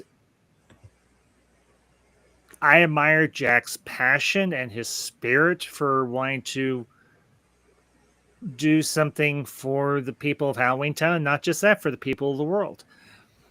But the thing that and we really haven't touched on this too much, the unspoken connection, and Mara speaking, between Sally and Jack, because Jack is looking for something to give his life more meaning, and I don't know if this was Dr. Finkelstein's intention per se, but you almost get the impression, no, this may not be the case, this is just my interpretation, that Dr. Finkelstein, in a manner of speaking, created Sally for Jack, but I think the actual fact of the matter was that Dr. Finkelstein created Sally for himself.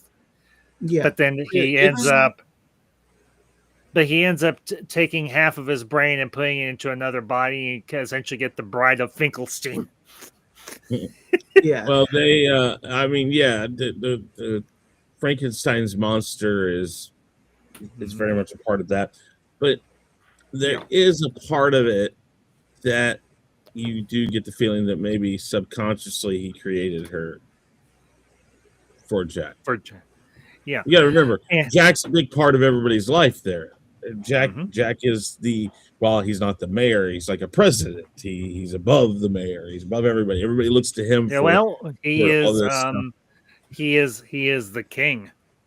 He is the. And to quote a couple of favorite movies of mine, one, it's good to be the king, and two, hail to the king, baby. And if you know, you know. So. But the wonderful thing is, after Jack realizes, I've kind of screwed up Christmas for everybody here, but he's like, a few minutes later, or a few seconds later, he's like, I've got such great ideas now to make next Halloween even better than before. And he ultimately, Sally is there on the hillside where he was musing beforehand, and he's there with Zero, and then she comes up walking up to him, and he finally realizes, oh, you're the other thing that I really needed in my life. And that's a really beautiful moment. Both found the other part of what they were looking for all this time. And I think that's something that can speak to all of us, like the two above you and me, Chris. Because these two found each other. And I've never, aside from, and no, I this is not to be meant. No slight is meant. So please do not think any is intended, because on this, I speak with some bias, obviously, but aside from my parents and me and Madam Ambassador, this couple up here, these they found the better half of Absolutely. each other. There you go. That's how it And I works. hope, Chris, that someday you will. I hope, Chris, someday that. Oh, I'm married. You don't know that, do you? Oh, you are? Well, I knew you I were. don't talk You about were it. formerly. I don't talk about it Okay. much on. I leave my No, personal it's life okay. out of a lot of this. No, that's okay. but, That's okay. I will say this: my wife. My apologies. And no, don't be apologized. You don't talk about it that often. So, and very much so because she probably killed me for it. No, she even knowing that my first wedding was themed around this, she still loves this movie and she still buys stuff for this movie for her and I. So it's like it works, but but no, this is very much like that. And then again, they told it probably from the other side of it, from The Corpse's Bride, and very much a similar kind of story and stuff, and a similar way of telling it. But again, very, very interesting. But this movie has so many layers to it. Layers of the joy of Christmas, the layers of the fun of being mischievous, the curiosity of a childlike person. Again, the reason why Jack is the way he is because he's curious. He's wanting more. He loves what he has, but he knows there's something more. Again, that explorer. When people, and again, I know the United States, as we know it today, had people on it before people came to it, but people wanted to go in. They were like, something else is out there. Here's this giant body of water. Something is there. They started traveling and walking around and finding that. I mean, so it is that in all of us. It is when we go to a new place we've never been. You're always looking up and everything like this and looking around everywhere. You can always tell somebody who's never been someplace. And as I said, to him, he lives in Halloween Town. So everything around him is just, it's normal. It's what it is. And as soon as he walks in, it's like first time somebody goes to San Diego, or better yet, the first time somebody sees the ocean. Doesn't matter which ocean. Take somebody who's never seen an ocean. They've seen it on a movie. They've seen it on TV. They've seen it everywhere else. It never, ever will be what it is the first time you take somebody there. Somebody who's never put their feet in sand, real sand. Like here in Missouri, we have lakes and they put beaches out there. Horrible, because I've been on the ocean. I've been to a real beach. To me, oh God, I would never go there. But first time somebody goes to the ocean and you just sit there and you're like, oh my God, the first time I ever saw the moon near the equator, you think you've seen a moon, go on a ship to the equator and you will never see a bigger moon. You feel like you can touch it. Watch my favorite scene of Joe versus the volcano is when he's out on the ocean and he raises the big moon. It's like I watched that and I still am enamored because it makes my heart race because I remember how I felt when I saw that. People have the inherent need. He has the inherent need in this to find something else. It's not like he's lacking anything, but because at the end of it, it reminds him about why he loves being in Halloween Town. All the things that he's like, oh, I love Christmas, but it's not Halloween Town. This is home. And that's the important thing. We all can grasp onto these parts of this movie. This isn't just certain people get this movie. If you give this movie a chance, if you've never seen it, you're going to find the parts of it that remind you of you. Yeah, because I will say it and everything. Part of me will, the whole thing with Santa Claus, like I've mentioned, and well, we can dig more into this when we discuss Santa Claus 85. I will always love Christmas, not just for the obvious, religious reasons, because everybody knows I'm Christian. Well, I'm Catholic and everything, formerly Protestant. The religious, obviously You the a CNE religious. Catholic? A what? Kidding. A CNE No, Catholic? I didn't. I don't said know what that CNE means. Christmas and No. Easter. No, I'm full Catholic, full on. I go to mass. I know. I'm just joking. It's a joke. My family, my No dad's fa- side hey, of the family is hey. all Catholic. I was not raised Catholic, but No no. offense taken. No. No, I'm go full ahead. Catholic, full Christian. Cool. But the other aspects of the holiday I have always loved. The more secular parts of it, the decorating, the Christmas parties, the outlandish clothing, stuff like that.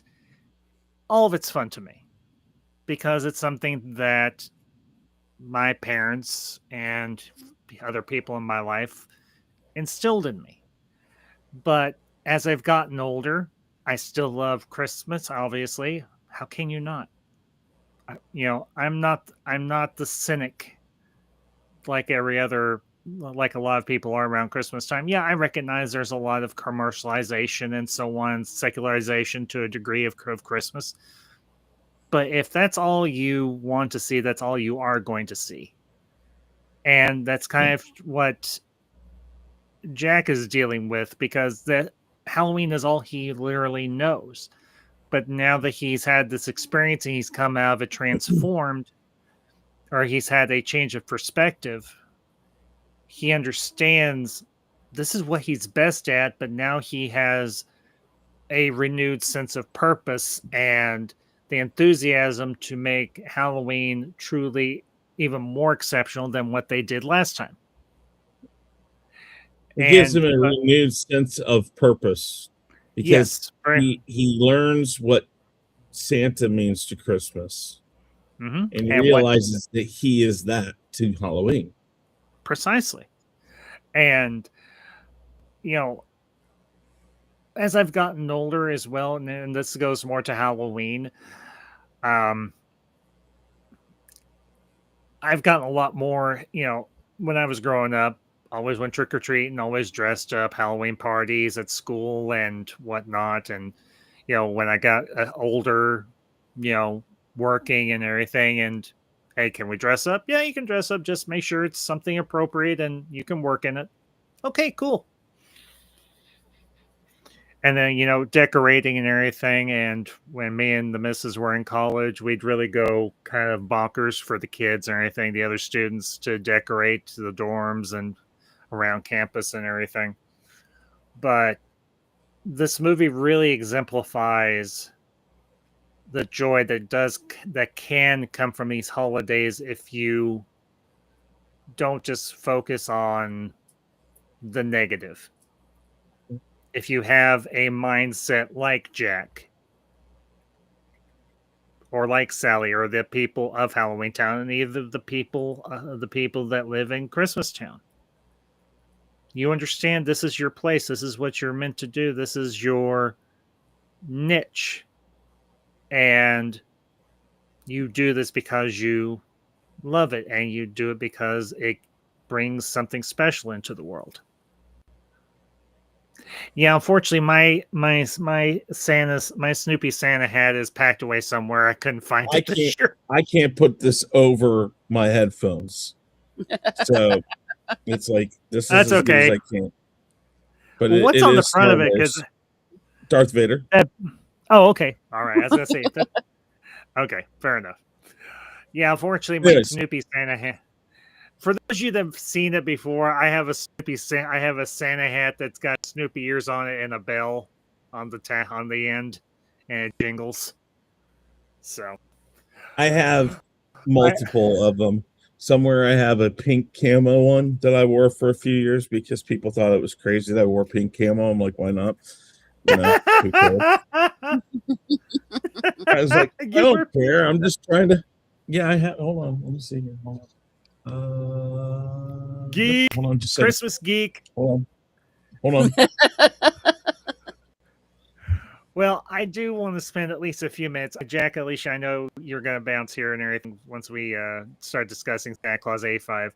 But I do want to spend at least a little time discussing that because, well, I have it on the thumbnail. I promised people that we're going to talk about these movies, so I want to give the time to it. But because I think this one, the reason why I wore it a lot of times is because it actually does go over my. Makes you look like a clown when you do that. Doesn't he already look like a clown? Oh, it bats at her. Ooh. No, you know what he looks like? You know what he looks like wearing that?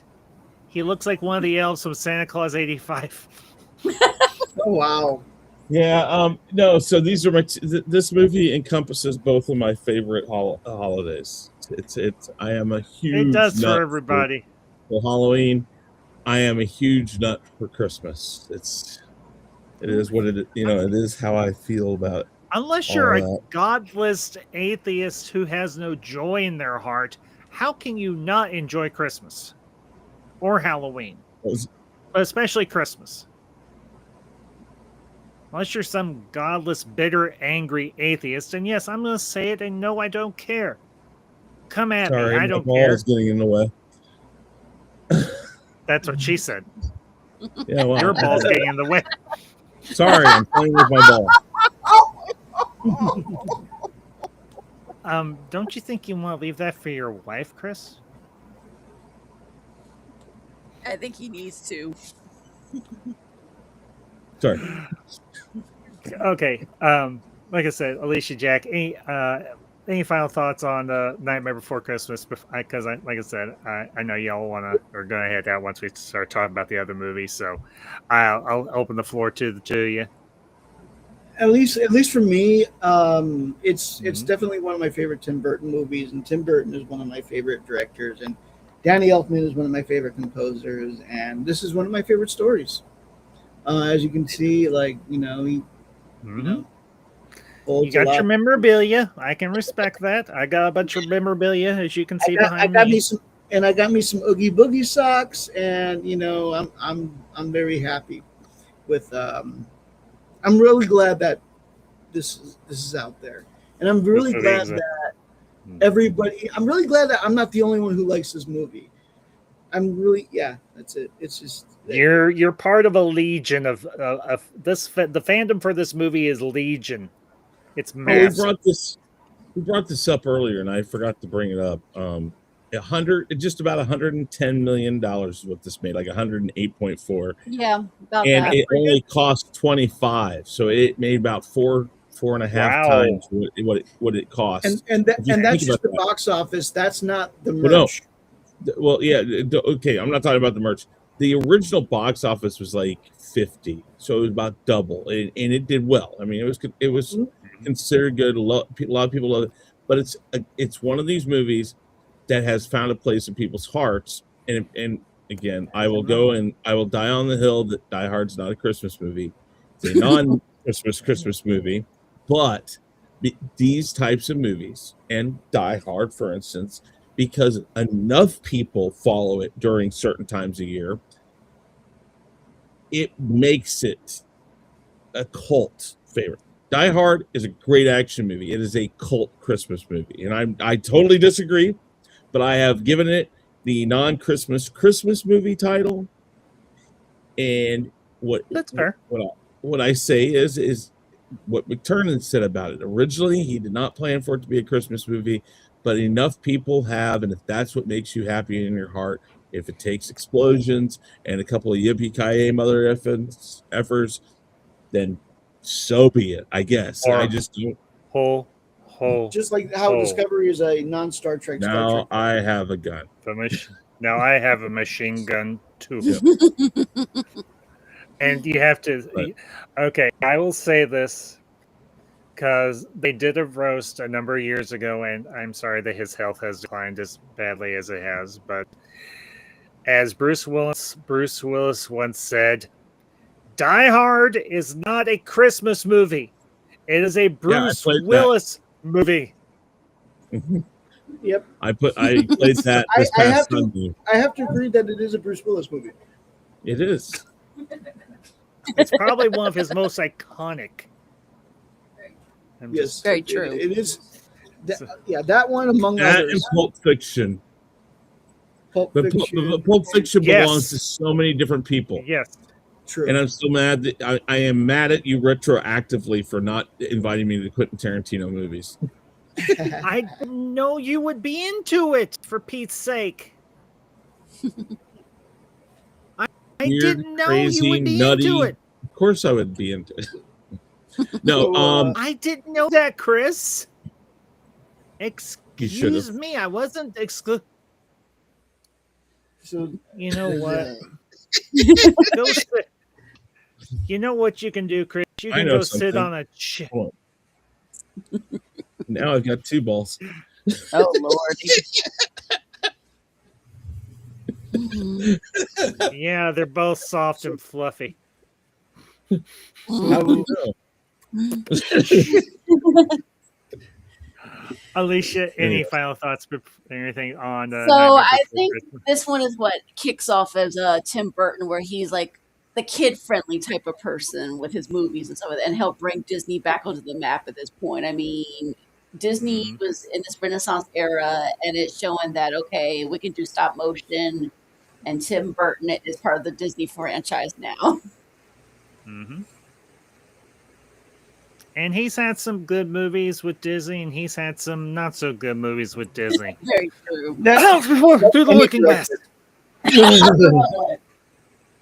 I don't know. You see, I didn't hate that one that much. I It mean, was just again, weird. it is vomit of psychedelic nature, but they're not that bad.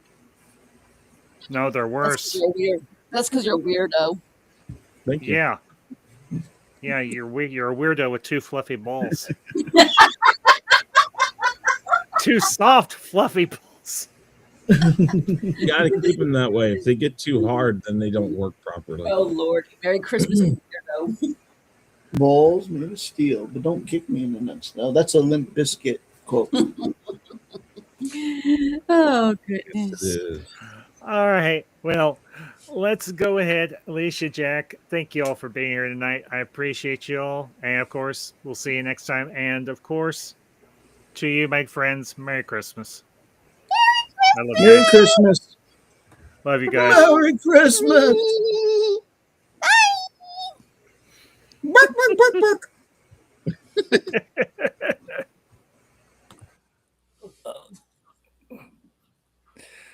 All right, Chris, just you and me now. Mhm. So we'll spend a little time on this, but we're almost at 2 hours, which is not a bad thing. I'm assuming you watched both movies in preparation for this. I hope. I have. Okay, good. Then it won't just be me talking. So let's get into it. Santa Claus 85. Hmm. I saw this in the way back with Mother Ambassador back in 1985. I was, oh lordy, 7 or 8 years old, I think. Yeah, I was like 8 years old when it came out, and Yeah, I was right around the same age. yeah, because you were what, born in 78, 79 ish. 77. I hate you. 77. Okay. I'm kidding. I Because don't hate remember, I was born 3 Yeah. months before Star Wars, and I went to see Star Yeah. Wars at the movie theater. We've been Stop through it. this. I will Yes, keep we have. mentioning this for your reference. I hate you.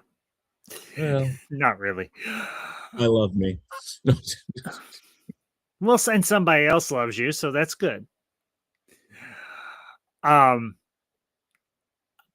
have to admit, I watched this last night, and I have wanted to find this movie for the longest time, and me and Madam Ambassador we're at a local Goodwill. Yes, we go to the Goodwill stores. Yes, we do cheap shopping trips.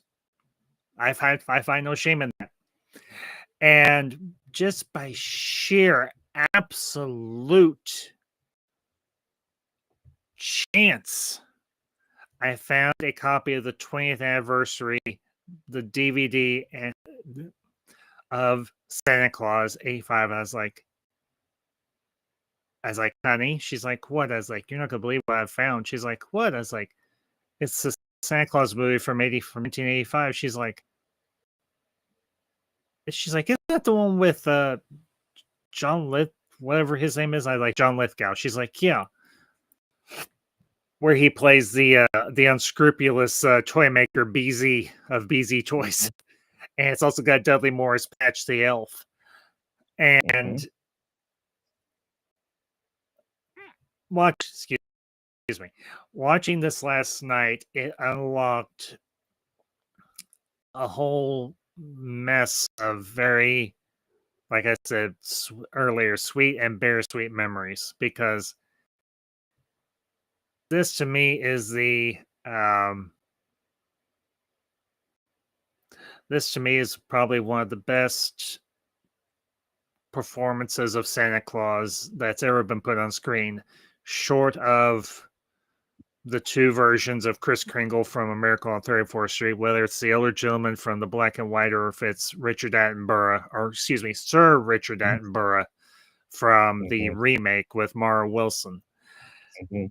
This is probably one of the most, I think, accurate portrayals of Santa Claus put to film. And the thing that... Go ahead, Chris. Go ahead. I've said enough. Go ahead. You keep going. I'll get in there. Go ahead.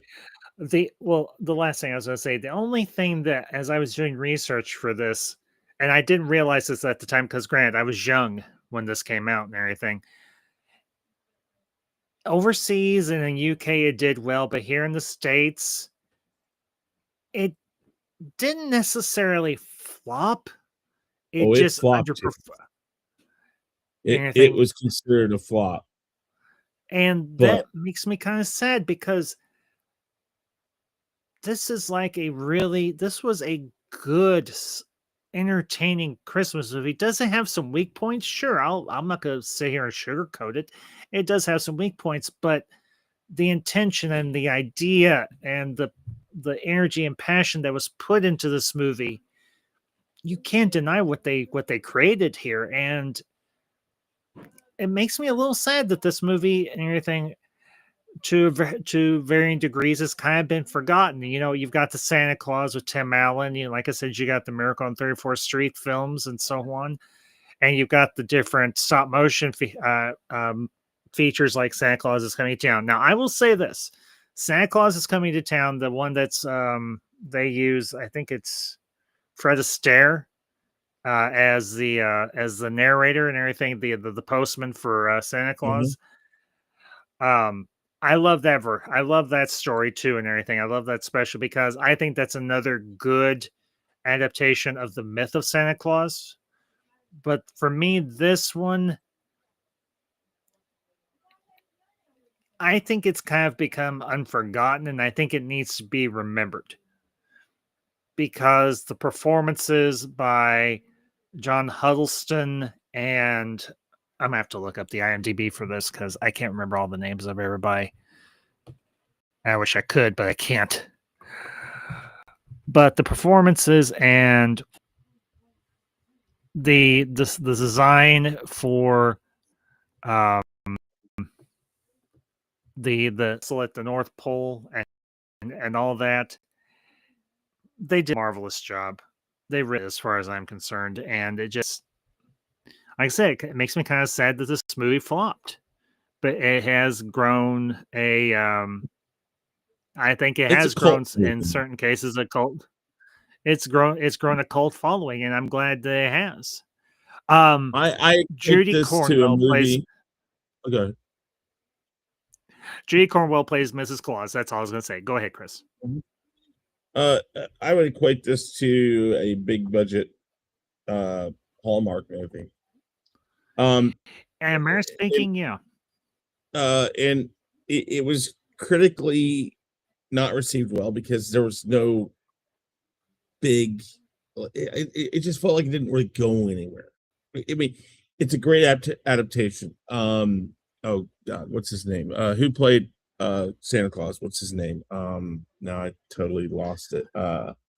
John Yeah. Huddleston. So John Huddleston Not John. does a great job. David Huddleston. Yeah, David Huddleston did a wonderful job Sure. playing Santa in this. Yeah. But And it had you have to remember. Go ahead. I'm sorry. You have to remember one of the biggest turnoffs for parents taking their kids to this was it had Dudley Moore in it. Why? Because Dudley Moore had done movies like Arthur about a drunken millionaire or billionaire. It just didn't ring well. And he kind of plays the way it feels if you watch this and you've ever seen Arthur, his version of Arthur, because we're not going to talk about the travesty of a remake they did of that movie. Yeah, I've heard about it, but I've never seen it. He kind of plays Arthur, but a little more childlike and not quite safe. But Dudley Moore feels miscast in this movie. Yeah. I And am not. I have to. Go ahead. I was just gonna say, in a manner of speaking, I kind of agree with you. I think they could have picked somebody else to play the character of Patch. I can't think of an actor from that era that could have done a better job per se, but I'm sure there's. Okay, I'll toss one out and everything, and if you disagree, that's fine. Because, well,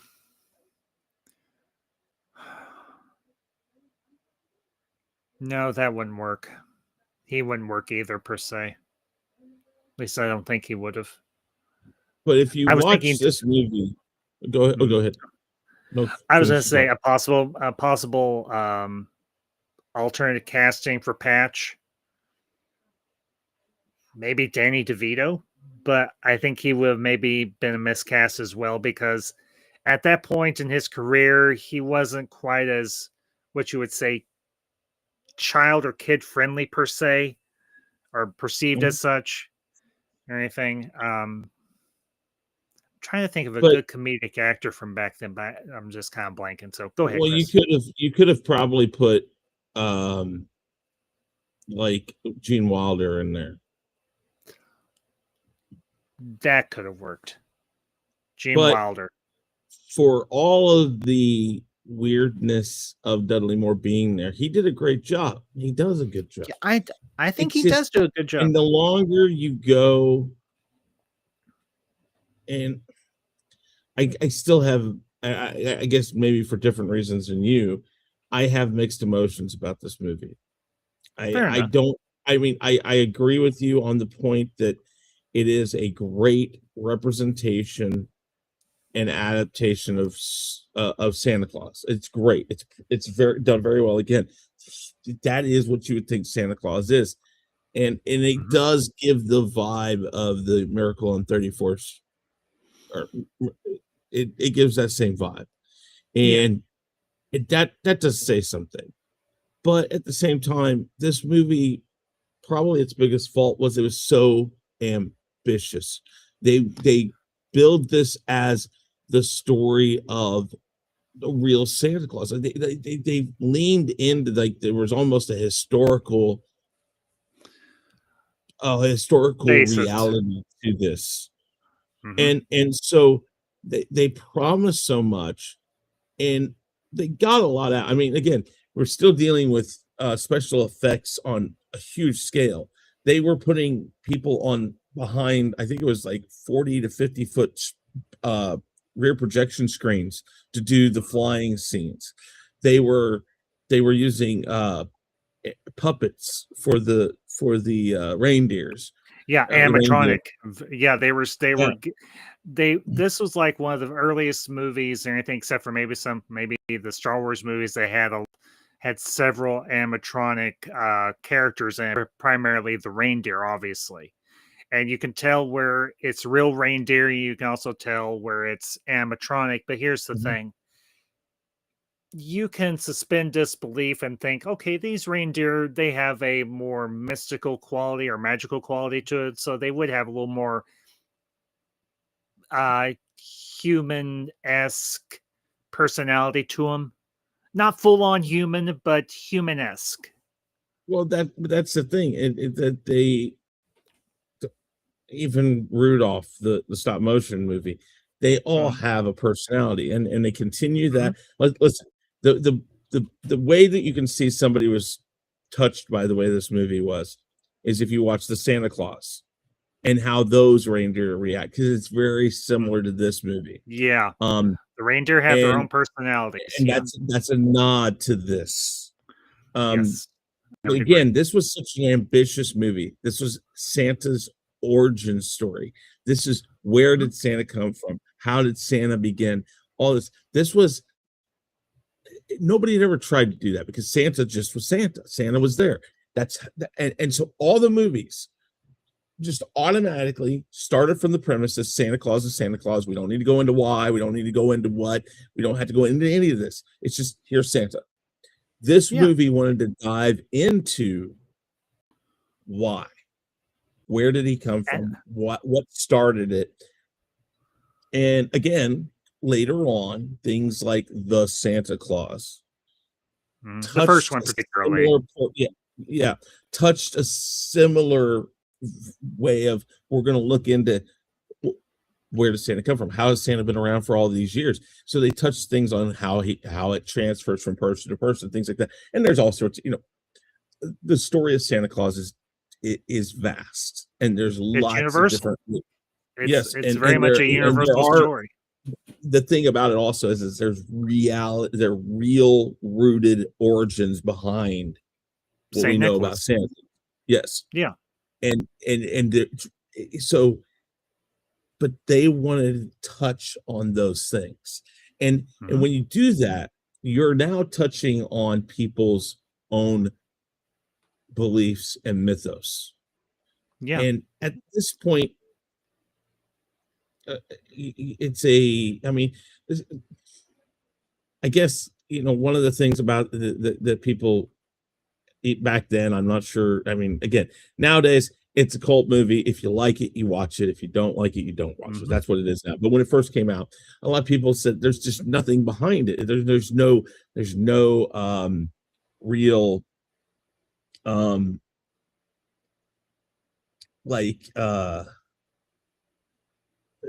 there's no real conflict to it. There is some, they're just like, the stakes weren't there, I guess some people thought. Which, again, why does it need to be there? I don't know. When I watch this movie now, I watch it with a different light.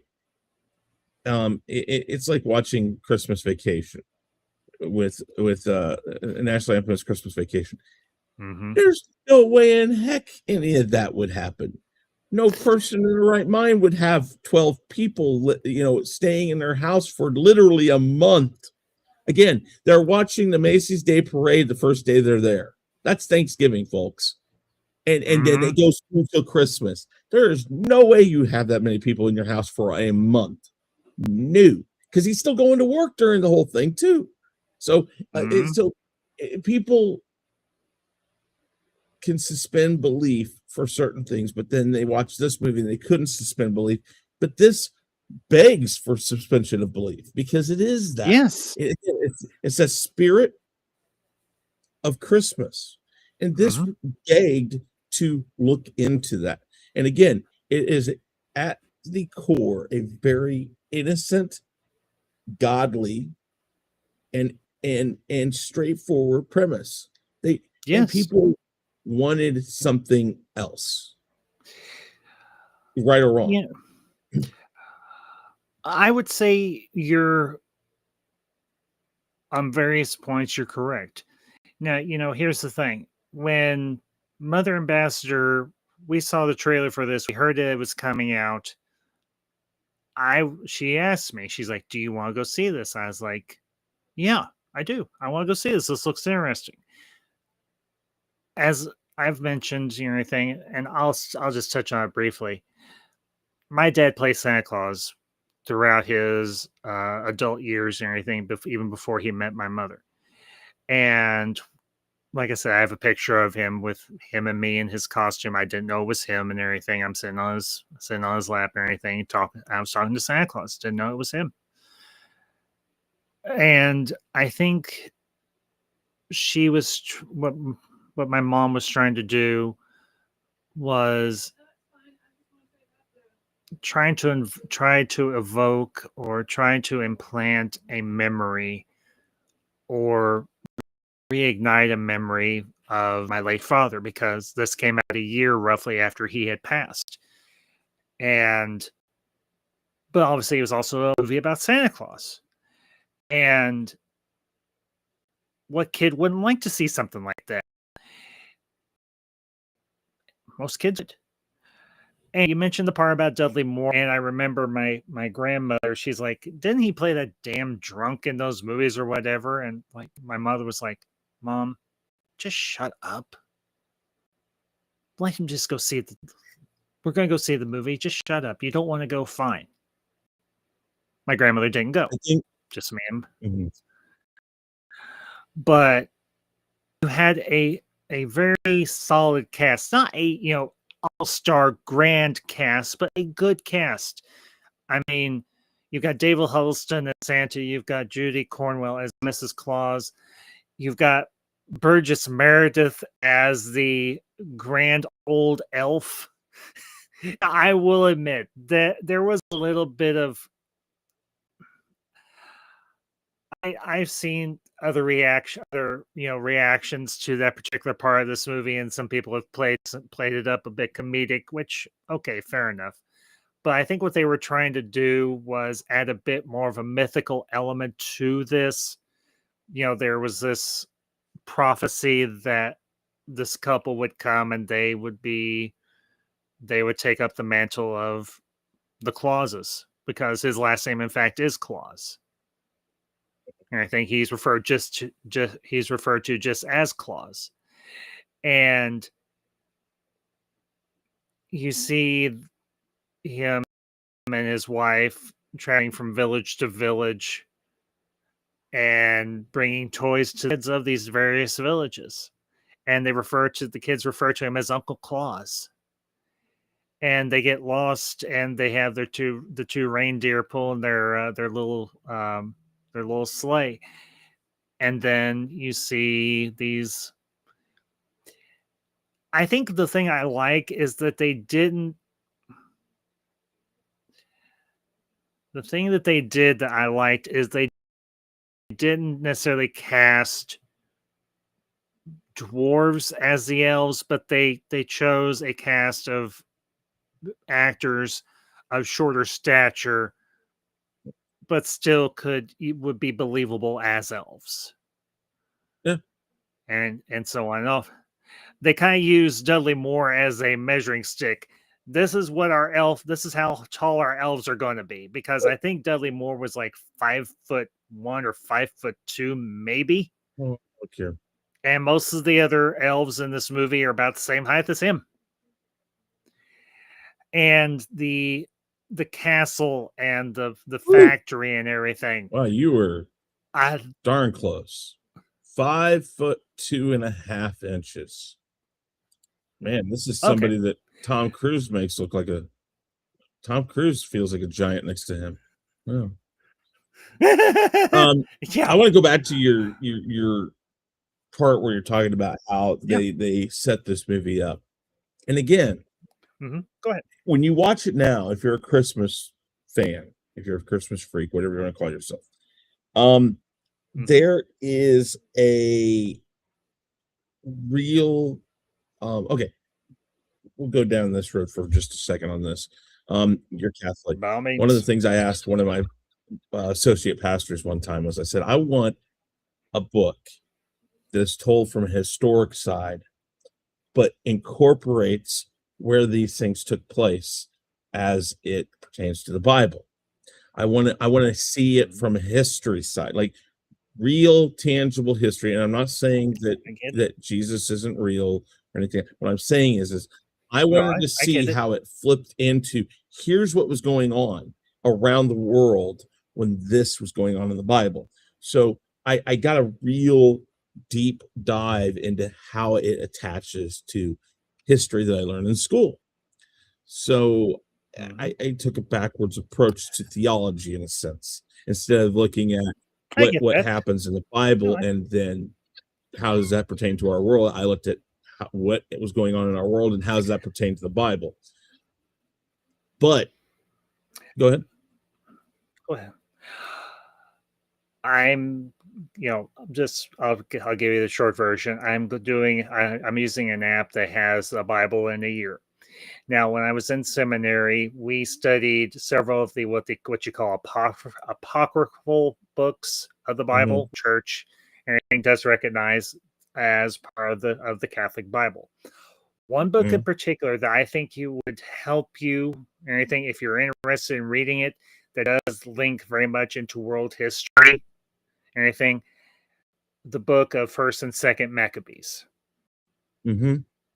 Because there is a lot of historical reference in those two books that links into the history of the Jewish nation at that time, but also links into the history of the world at that particular time in world history and the history of the nation of Israel at that time.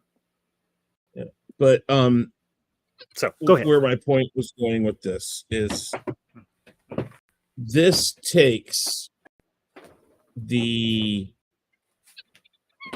story of Santa Claus that if you know where, the mythos behind Santa Claus, Saint Nicholas, the Russian version, there's several, I guess, Northern European versions. And some people question if it wasn't the same person, but this is very much attuned to those stories. So they attach it to a real person, and then they explain why the mythical side becomes what it does. That they're given this designation because of who they are and their inner person, the core reality of who their human being is like they're truly good at heart. And that's one of the best parts about this movie is how it attaches to that. And so that's a really important thing that happens in this movie. And they do a very good job to they do a really good job of creating that mythos. They do. And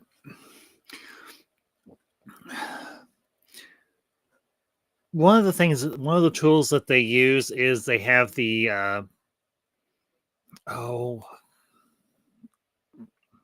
hourglass. And it has the various centuries imprinted on it and everything. You have a montage of him going on his various trips and everything around the world.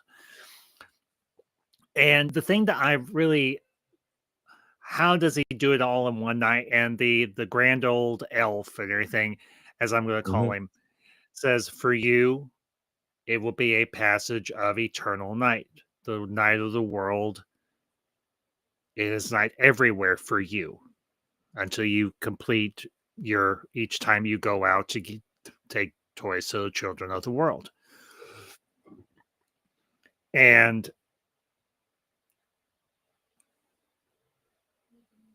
that right there sets up so much answers one of those questions. Okay, how does he do it? Because it is perpetual night, that one night out of the year.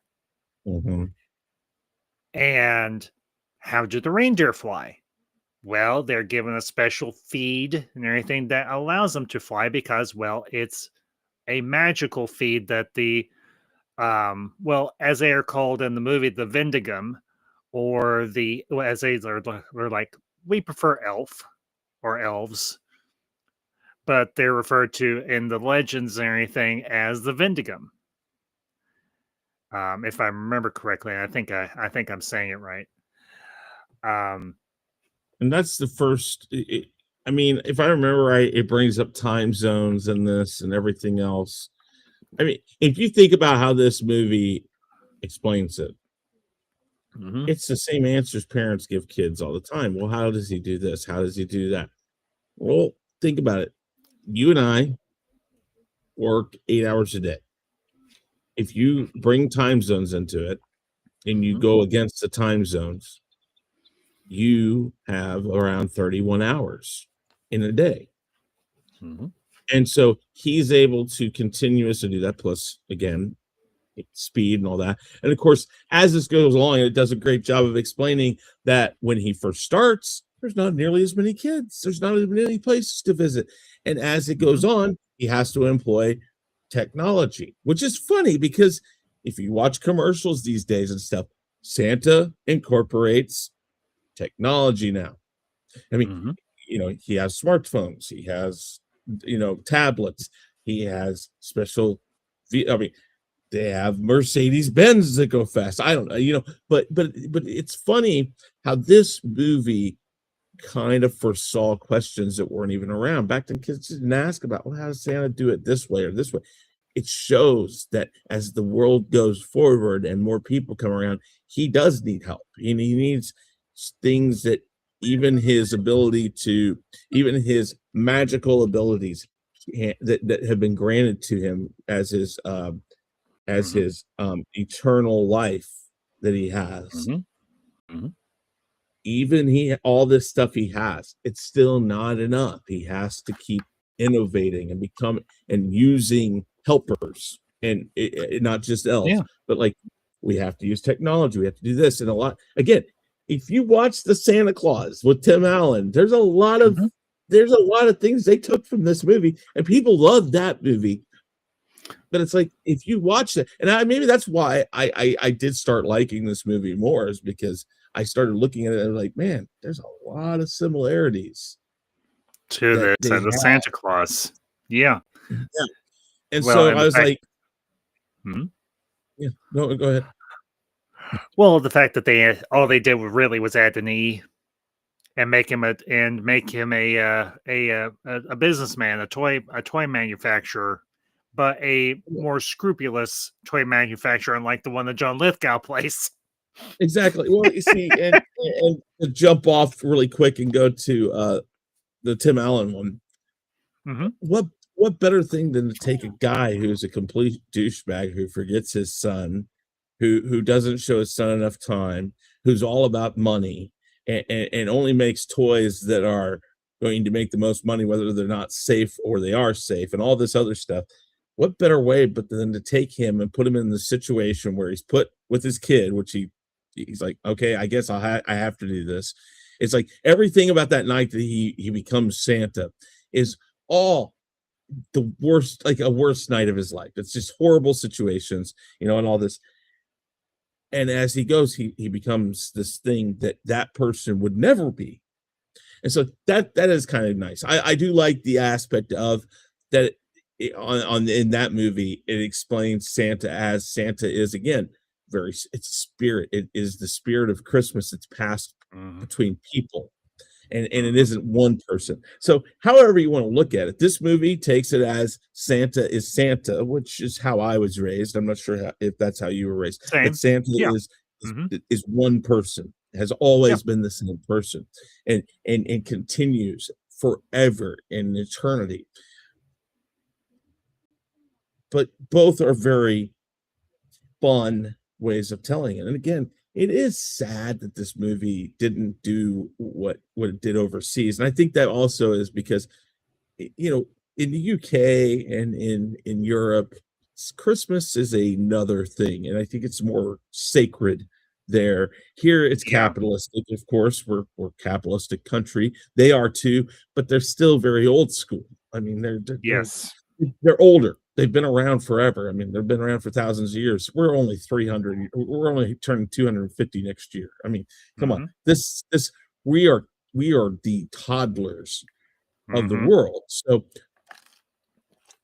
of course, we don't quite get this. People latched onto this story because the story this tells is a very Europe, and like I said, Eastern Europe, Northern Europe story. This is where Yeah. the Kris Kringle or the Santa Claus or the Saint Nicholas, all these stories really originated over there, closer Yeah. to that side.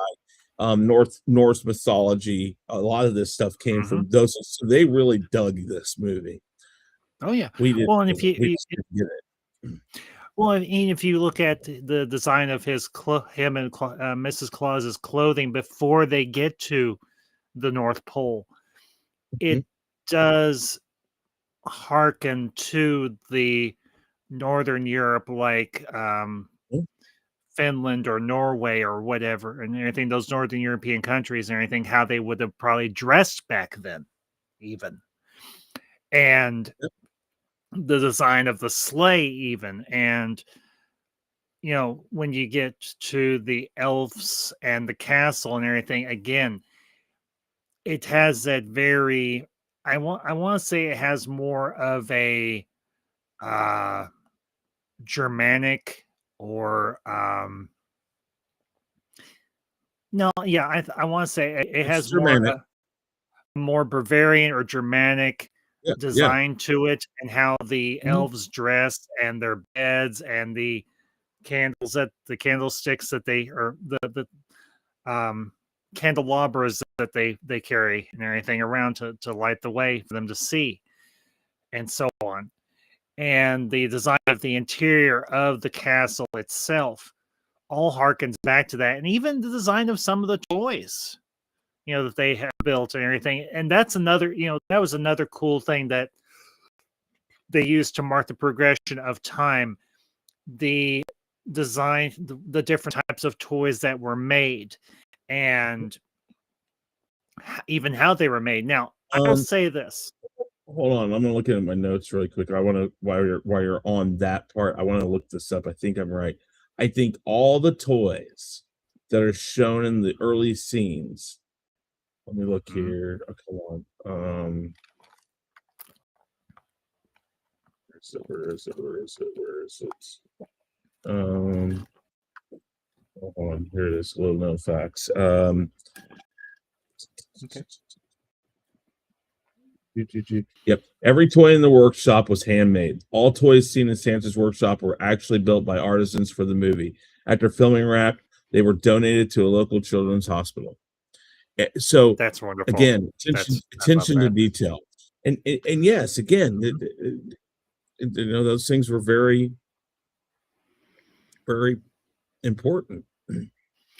Well, and the the carvings and everything that Claus did, the one for the young girl and everything in the village at the beginning of the movie, of an elf, or what they called, that they knew him as a Vendigum. And then the one that he did later on of Patch, which he did for the homeless boy Joe. And he didn't real I think it was Mrs. Claus that noticed, that looks like Patch, and he looked at it, he's like, "You're right, it does." And this was after Patch had left. Mm. And I will say this, the concept of the character of Patch the elf, in concept, it worked, but I think they should have picked a different actor to portray him, because as you mentioned, Dudley Moore did have that. But I that don't was think to he our parents. You see that Grant. that was the people that took us to these movies. My mom knew Mhm. him for Arthur, and Yeah, other movies, and I've seen Arthur. I love him in Arthur. I think he did, but I look back on this and I'm like, but he was really genuine with what he was trying he to do. He was. was trying to be this character, and so Mhm. I mean, and I don't know. I mean, I'm assuming that the reason why he was in this wasn't. It was because he was Dudley Moore. It was a name. They wanted a name. I think he was the name of this movie. And Well, him and John Lithgow, because John Lithgow yeah, wasn't but a huge name, but he was a recognizable name as well. yes, But the thing is, and I think David Huddleston did a wonderful job as Claus, but I know he was in The Big Lebowski, or anything, which came out in if it was like the mid '90s or somewhere along in there. I can't remember who he played, but I know he was in it. I've got the IMDb right here. I'm just gonna look him Which up. one? What the movie? No, the actor Henderson? David Huddleston. Oh, I'm gonna see yeah. what else he was in besides this. Wow, he passed away in 2016. What a shame. Mm-hmm. Oh yeah, he was. I'm trying to remember. He was in a ton of things. Yeah. Oh, Big Lebowski. I He's didn't realize Mr. this. Lebowski. I'm not Mr. Yeah. Lebowski. You're Mr. Lebowski. Yeah, he was. Yeah. Bad Company. I didn't realize this. He was in Saddles. He played one of the Johnsons. Yes. That's where he I was that's in, why I remember him. I was like, I've seen him something before, but I couldn't remember what. And it's this. Mm-hmm. It was this. He's been in several John Wayne movies. The Life of Mikey. He was in Brian's Song. Joe's Apartment. I didn't know he was in Joe's Apartment.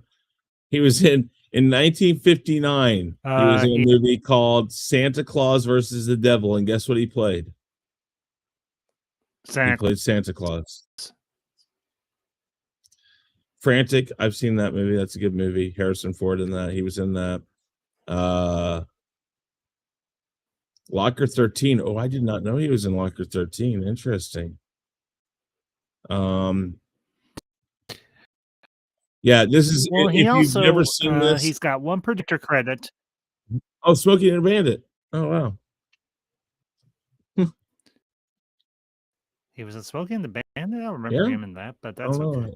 I think. Let's see here. What was Smokey and the Bandit? Here's the thing. This guy. But here's the thing. He wasn't a known actor at the time, but you know what? He was the perfect casting for this for Santa Claus in this movie. If he doesn't sell the character, this falls flat. And here's the thing. This movie also gives, now granted, with Miracle on 34th Street, both the original and the remake and the Santa Claus as we talked about, it gives more of a human side to Santa Claus. That he isn't just the purely mythical, magical entity or person that we know. He has human emotions. He has feelings. He has doubts. He has fears. All these things. Now, yeah, he has all those positive aspects that we would know that Santa Claus would have, but there's more depth to Santa in this movie. Now, is that something that's also present with Kris Kringle, played by the other gentleman from Miracle on 34th Street, and Sir Richard Attenborough? Yes. And Tim Allen, absolutely. But also in this movie, Santa has a human side, because there's a point where he's down in the dumps because Patches left. The toys that they sent out and everything that were in the machine were returned. Never happened before, and he was honestly kind of crushed. And I think that's something that you needed in this movie and everything to give it some depth to it. Now, you mentioned, I think we both touched on this. Well, this movie needed some sort of. Go ahead, Chris. It's really quick. I mean, it's really quick. In the private chat, there's a link to YouTube video. It's the making of this movie. It's on the DVD that I have. Okay. It's on the DVD. Okay. So I can watch it. It's really cool. Some of the stuff you get out of that, but So okay, that's all I was going to say. But go ahead, finish up. You're going to say. The question is, how do you introduce some sort of conflict or situation into a movie that's supposed to be the origin of Santa Claus? And I think the premise that they had here actually was fairly sound. Now, the execution, I think, in various points was lacking. And I think where it lacks is I think it kind of drags on for a bit too long, or maybe it's. I think if we'd had a little bit more of an introduction to BZ, John Lithgow's character, that might have helped some because we only have one scene with him before he's really thrust into the movie as the antagonistic element of this movie, or the antagonist, period. You have an unscrupulous, crooked toy maker. And then, of course, you've got him opposite of, well, probably the best toy maker that's ever been known, Santa Claus, obviously. And you have this very innocent, well-meaning elf who feels like he's failed Santa, leaves the North Pole, leaves the castle and everything, and is going to go out into the world to try and prove himself, and then go back and say, hey, Santa, there is some merit, there is some idea to what I was trying to do. The way this is designed, the way this is laid out in terms as a conflict within the movie works. But I think the execution lacked anything to various degrees. Again, I think we needed a little more introduction to BZ rather than just one scene and then he pops up in the last. I'd say he pops up like in the middle of the second act and then he's there in all of the third act. But then that's it. I mean, yeah, we're introduced to his niece and everything, the young girl. I can't remember her name off the top of my head. But we don't see bees except for one scene. And then the other thing is this. The elves being as meticulous as they are with the toy making and also with building this toy making machine that Patch has created. I would think there would be, I'm putting too much real world thinking into this, but the elves in this movie seem like they are a little more thorough. And I think them not saying maybe we need to do a little more looking into how this machine works before we actually go full mass production with just this machine instead of doing it the way that we had to it, or maybe doing a combination of, use the machine for certain things, but still do our toys handmade. Or as I said, elf made. Mm-hmm. So, your thoughts? So I get where you're going with that. I get the whole like, why didn't they say let's look at this a little more, let's take our time with this. But again, they're falling behind in production. As I said, you have to evolve, you have to keep going. They know it's only going to get worse year in, year out. If you've ever worked in any sort of production job, whether or not it's you have to write reports because of sales or anything like that, the busier a company gets, the harder it is. And a company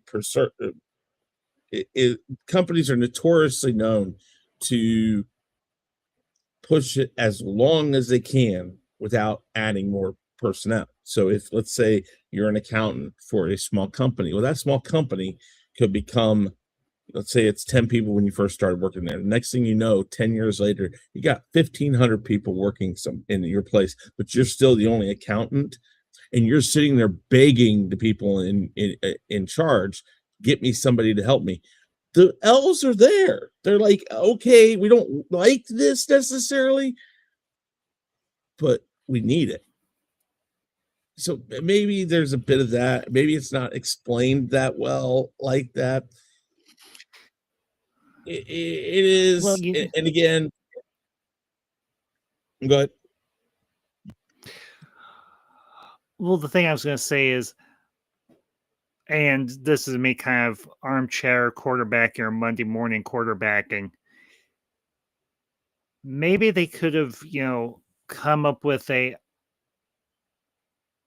dual system where they use the machine to augment what they already are doing, but still have have a good bit, or have a little more oversight on if everything is being put together properly, but also having stuff that they know that they can do handmade, and they can turn out quickly. But for the more time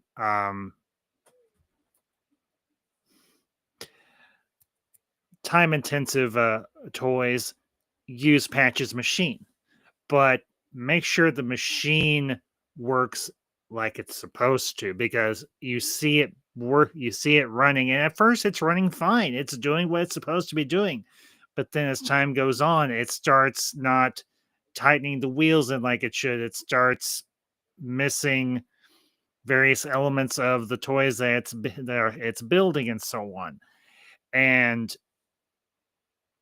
you see them just churning out this stuff, and you're thinking, why are you not checking this stuff? You have various elves going throughout the production line when you were doing it the old system, making sure everything's right, making sure everything is being done the way it should be done, making sure everything is getting put together the way it should. I get what you're saying about, the population of the world is expanding. There's more children that they're having to make toys for. I totally get all that. I absolutely do. They also need to not lose what made their toys the best just for the sake of getting the toys made. Well, there's also, being just promoted and being wanting to prove himself. Yeah. All of that is a part of this. And again, you're building a redemption story within this, that eventually Santa's going to forgive him, or Santa never really gets mad at him. Santa was disappointed in himself. He's disappointed that kids were disappointed, but he doesn't go and blame. The only person who blames himself is Patch. And Patch, that's the story. That's the big story here. That's where they go, and maybe that's also where they went wrong. They build it as this huge Santa Claus maybe, and then it kind of turns and focuses on the elf. But maybe, but again, you get the need to prove himself. We've all been there. Yes, we've all felt like I need to do more, or I'm going to make this work, and sometimes we take on too much. Sometimes we take on things we don't quite understand, or we're not sure the exact scope of it, and he falls into that. So there's a lot of these things go on, and could the elves have said, "Oh, well, let's wait," and stuff like? There's a lot of that. I mean, this comes into play the Last Jedi theory that I hear all the time when people say, "Man, it makes no sense that they fly the ship with hyperspeed through the dreadnought." It's plot. That needs to happen for the plot to continue. Sometimes the plot armor is so thick you have to do stuff. True. Yeah. I'll agree with you on that. You don't have to like it. It's just that is the means to the end. At some point, you write yourself into a wall, and you have to make Neo Christ. Essentially, yes. He really is. Well, halfway through the second movie, we were at my first wife and I were at the theater, and I literally, half the theater said shh, because I yelled almost, or I was really loud, and I said, "Jesus Christ, they're gonna make him Christ." And everybody's like, shh. I'm like, I saw it halfway through the second movie. I'm like, oh my God, I can't believe they're doing this. It's like, can't we write something other than that? Anyways, okay, sorry. That's it. On well, that. here's the thing. They have this prophecy element in the movie, with Burgess Meredith as the grand old elf. Yes. And Was this his last movie? I I'll look that up. I don't think so. It might have been one of his. It might have been one of his last movies and everything. And I will say it. Dang, he had one long beard. Because how many elves back did it go that they were carrying part of his beard? Like, jeez. Oh, why did I not see that? I mean, I'm putting him way, way, way too far away. Grumpier Old Men.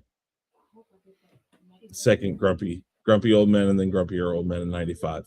Yeah, those are his last two movies. Yeah,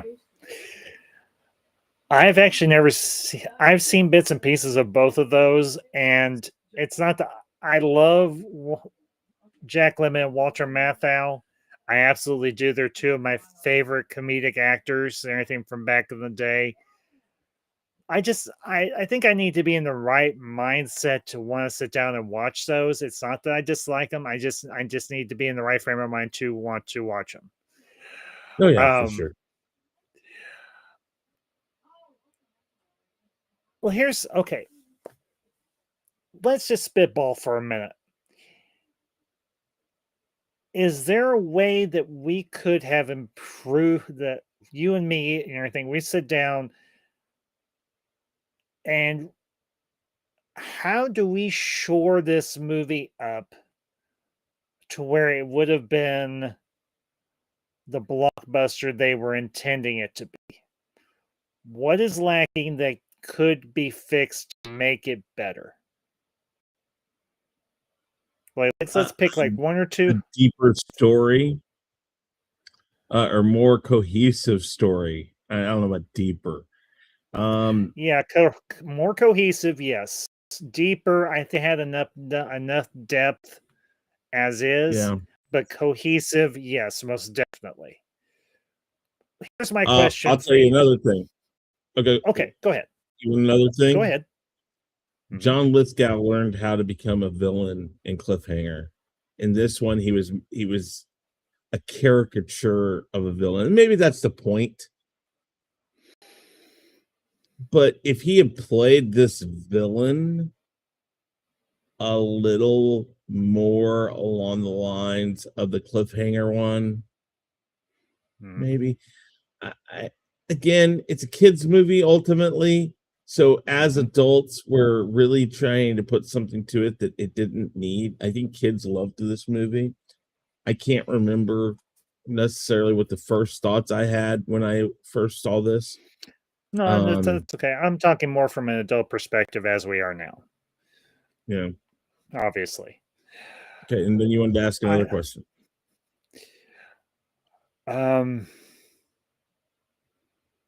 Okay. Yeah, I remember now. What if we removed the BZ character and that particular element, and we kept the conflict, and you keep the conflict being Patch screwing up, the machine going bad and going wrong? Maybe he doesn't run off into the real world, but you can still have that element, but just have it just be Joe with Santa Claus and that particular relationship. But maybe Patch doesn't go to, I guess you want to say New York City, because I think it is New York. I would keep New York, but removing the BZ character might have been a smarter move, and show what happens when he goes out into the real world, that the real world it doesn't corrupt Patch, but how the real world is not nice to people. Again, I tell my kids this all the time. So my youngest has was diagnosed with ODD, which is an oppositional defiance disorder, ADHD, and a few other things. And he had a rougher time through teen years. He's getting, he's a lot better now, for the most I part. get it. But I would go into therapy sessions or counseling sessions with him and be there. And the counselors would always, or the psychiatrists would always sit there and kind of sugarcoat things for him. And one time, even with him there, I looked at him and says, he's 16 right now. He has 2 years until the real world's going to get to him. And I said, the real world won't care about these things. And you can't tell him they're going to care. Yes, his feelings are important. Yes, he people need to accept him for who he is. But I said, it doesn't mean they're going to. Maybe if they just had that full portion of the story there where he goes out into the real world and then he realizes how cruel the real world is in and of itself when he's trying to bring a brighter side to it. If you take the BZ character away and do this, but still keep him in that mean world that is the human world, the real world, that wouldn't that have enough to it? I think we've stumbled onto something unintentionally here. He meets Joe, but he doesn't know that Joe has met Santa. But through Joe, Patch comes to realize that the world is a rough place. It is a place where not everybody is kind, not everybody cares about everybody else. And ultimately, that's what leads Patch back to going back to the North Pole and going back to working with Santa. And you could even, one thing that they kind of alluded to at the end there, but you could still keep, even though you've removed the young girl, the step niece of the BZ character, because she seems a bit superfluous, honestly. She's kind of there to progress the story and everything, the whole plot element and everything of what BZ's going to do ultimately. But you can keep Joe in there. And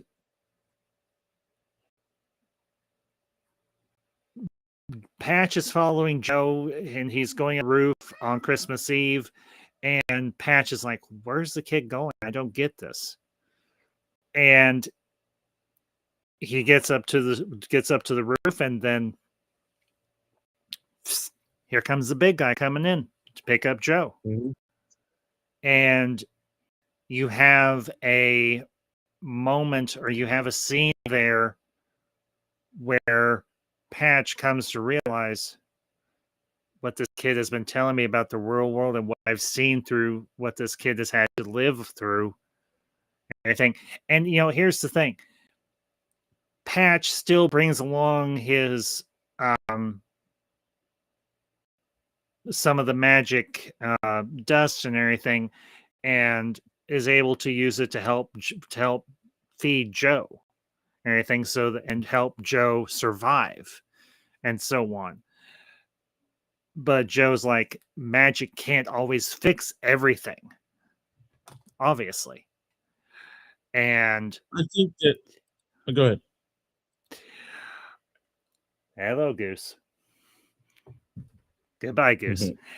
And then, like I mentioned, eventually you have this moment between Patch and Joe and Santa, and it's more of an emotional scene rather than some grand conclusion to a conflict where they're able to reconcile. You still have that hero's journey. You still have that reconciliation story beat within the movie. And ultimately, Patch goes back to the North Pole. He goes on this particular run with Santa. He helps and everything. And maybe he realizes, hey, maybe this is what I can do to help Santa out. Go with him on his trip once a year.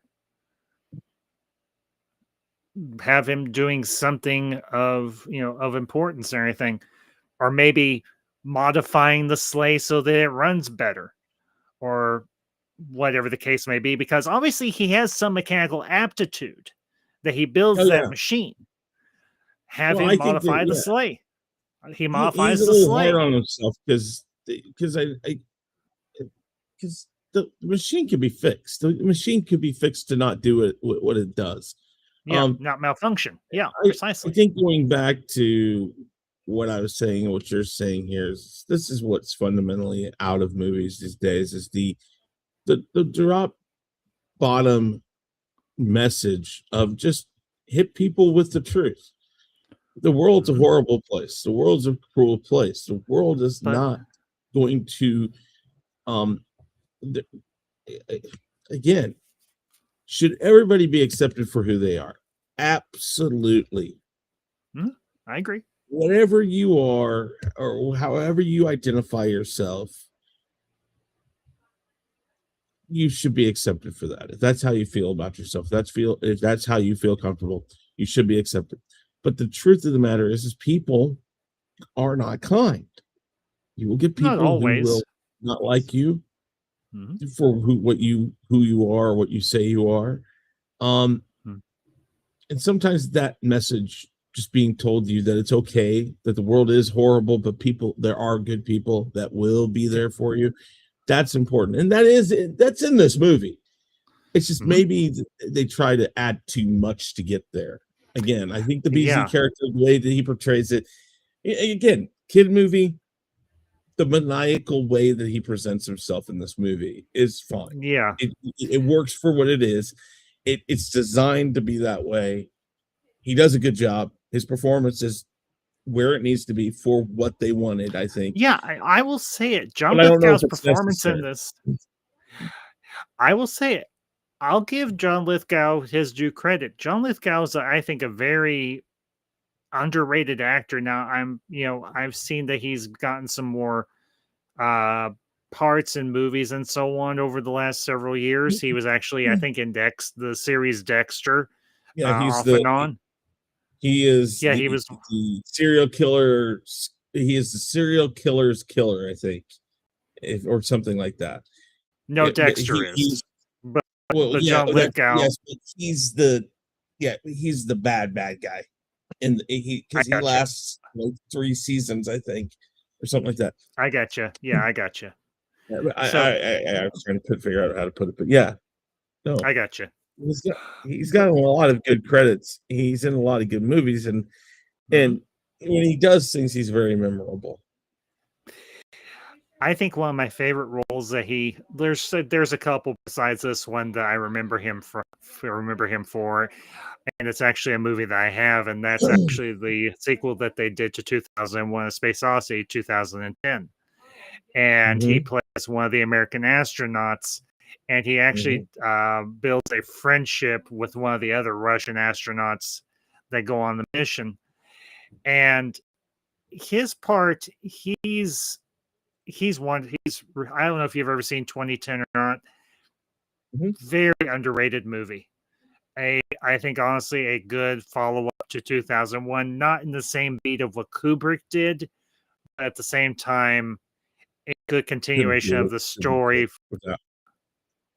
If Kubrick Huh? had done that movie, I was going to say you can't do what Kubrick did with 2001. That's on again. Kubrick movies are on a whole nother level because Hmm. he is injecting so much into it. Everything you Hmm. see on screen has a symbolism to it. If have you ever seen Room? I think it's 237. It's I've about heard of it. the I've heard of it, mythos never seen of it. The Shining. Watch it sometime, and you will Okay. realize everybody gets something different. Um, Hmm. I Okay. I like for instance, I always tell people when they're like, "Well, this is what this movie means." I said, "No, it's what it means to you." A good movie means something different to many different people because they pull they pull their own thing, and it creates it creates conversation between people because they don't agree on it. Hmm. That's a good movie. Hmm. 2001 does it, 2010 does it, but 2010 is a different monster because of its How it's one, it's got structured. Kubrick. It's different structure, but it is a faithful sequel or continuation. I don't even know if it's a sequel per se. It's a continuation of the story we get. I think continuation's a better Yeah, he was in that. phrase.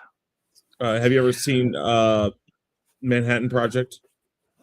I want to say maybe, but it's been so long since I've seen it. I know he was in it, but it's been so long since I've seen it. I can't remember who he Really played. good movie. Really good Yeah. movie. But anyways, there was one that he did. There was another one that he did.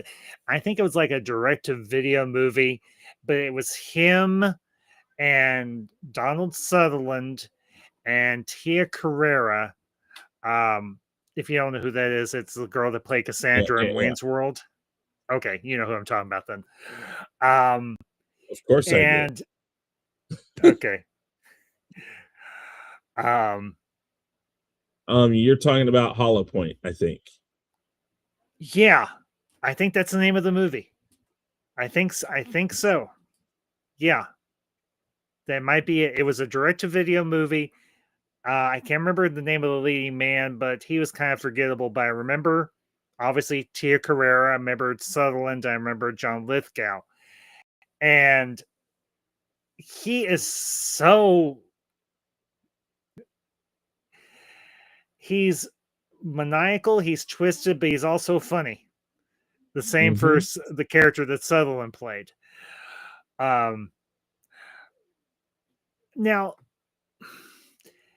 is there a way I can't see a way that they could have kept Lithgow in Santa Claus and have the movie still work the way we've kind of reconstructed it, because he just doesn't fit now, because you don't need that external antagonist. Well, let's take a page, and I can't believe I'm going to say this because people will kill me, out of Elf. Okay. I've never seen that movie. I own it. Never watched it. Neither have I. People love that movie, but let's take a page out of Elf, and now I forgot his name. The dad in Elf, the toy, the business guy. Oh, for heaven's sakes! I know who you're talking about, but I can't remember. Yep. C.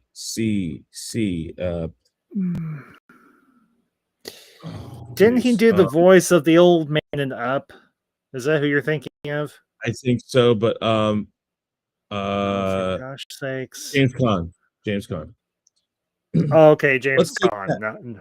Let's take that. What if we play him more like that? He is he's a hard-nosed businessman with the niece that hangs around, and he's trying to keep his niece in line because his niece it's just too much for him, but for some reason he's stuck with the niece because her parents, his brother died or something. You give it a story where he's more down to earth, and he's still there, and he's the mean, hard-nosed edge of the world of New York City, and he's still there, but he's not that maniacal bad guy. He's just a business person who's straight-laced. Stop playing around in my office. No. And he hires Patch, and Patch starts helping his company. So he overuses Patch because he's using him only because it's making him money, and he doesn't have to be maniacal. Very similar to what is going on in the movie. You just drop it back and make it more down to earth. Now, granted, we're using a trope that was used later on. Possibly because something like watching the Santa Claus the movie helped them see we don't need to make him an evil guy. We just need to make him a bitter old man. If you make him a bitter older man who has lost family, his niece's parents, his dear sister. Let's get a little bit of A Christmas Carol into this. He's kind of an Ebenezer Scrooge type. And he overuses Patch because oh, Patch is bringing me money. Patch has got these great ideas. I don't know how he does it, but he's doing this, he's doing that. And then he learns the spirit of Christmas, that maybe I need to be less hard on my workers.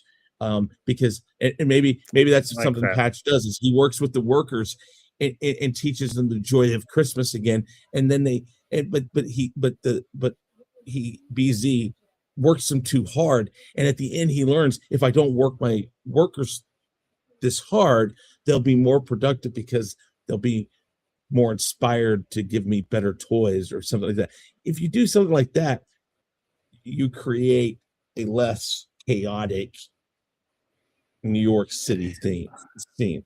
Maybe that's how you do it. Yeah. And he could play that part. He could play that part very well. Yeah, he could have, because you dial back like you said, dial back his character to where he's hard-nosed, but he's not marginally crazy. He's just very hard-nosed, very straight-laced. The world's been hard on him because the world's a hard place. I'll give you a character that you can probably link this to. Alan Parrish's father from Jumanji. Yeah, exactly. The father Trying from to do Jumanji. the best thing, but not necessarily understanding that the best thing he thinks is the best thing. And then learning, by the end of the movie, he learns, perhaps if I'm not so dead set on the path I want you to take. And he learned something too. Yeah. I mean, again, we're speculating on things that would have made it more palatable for adults.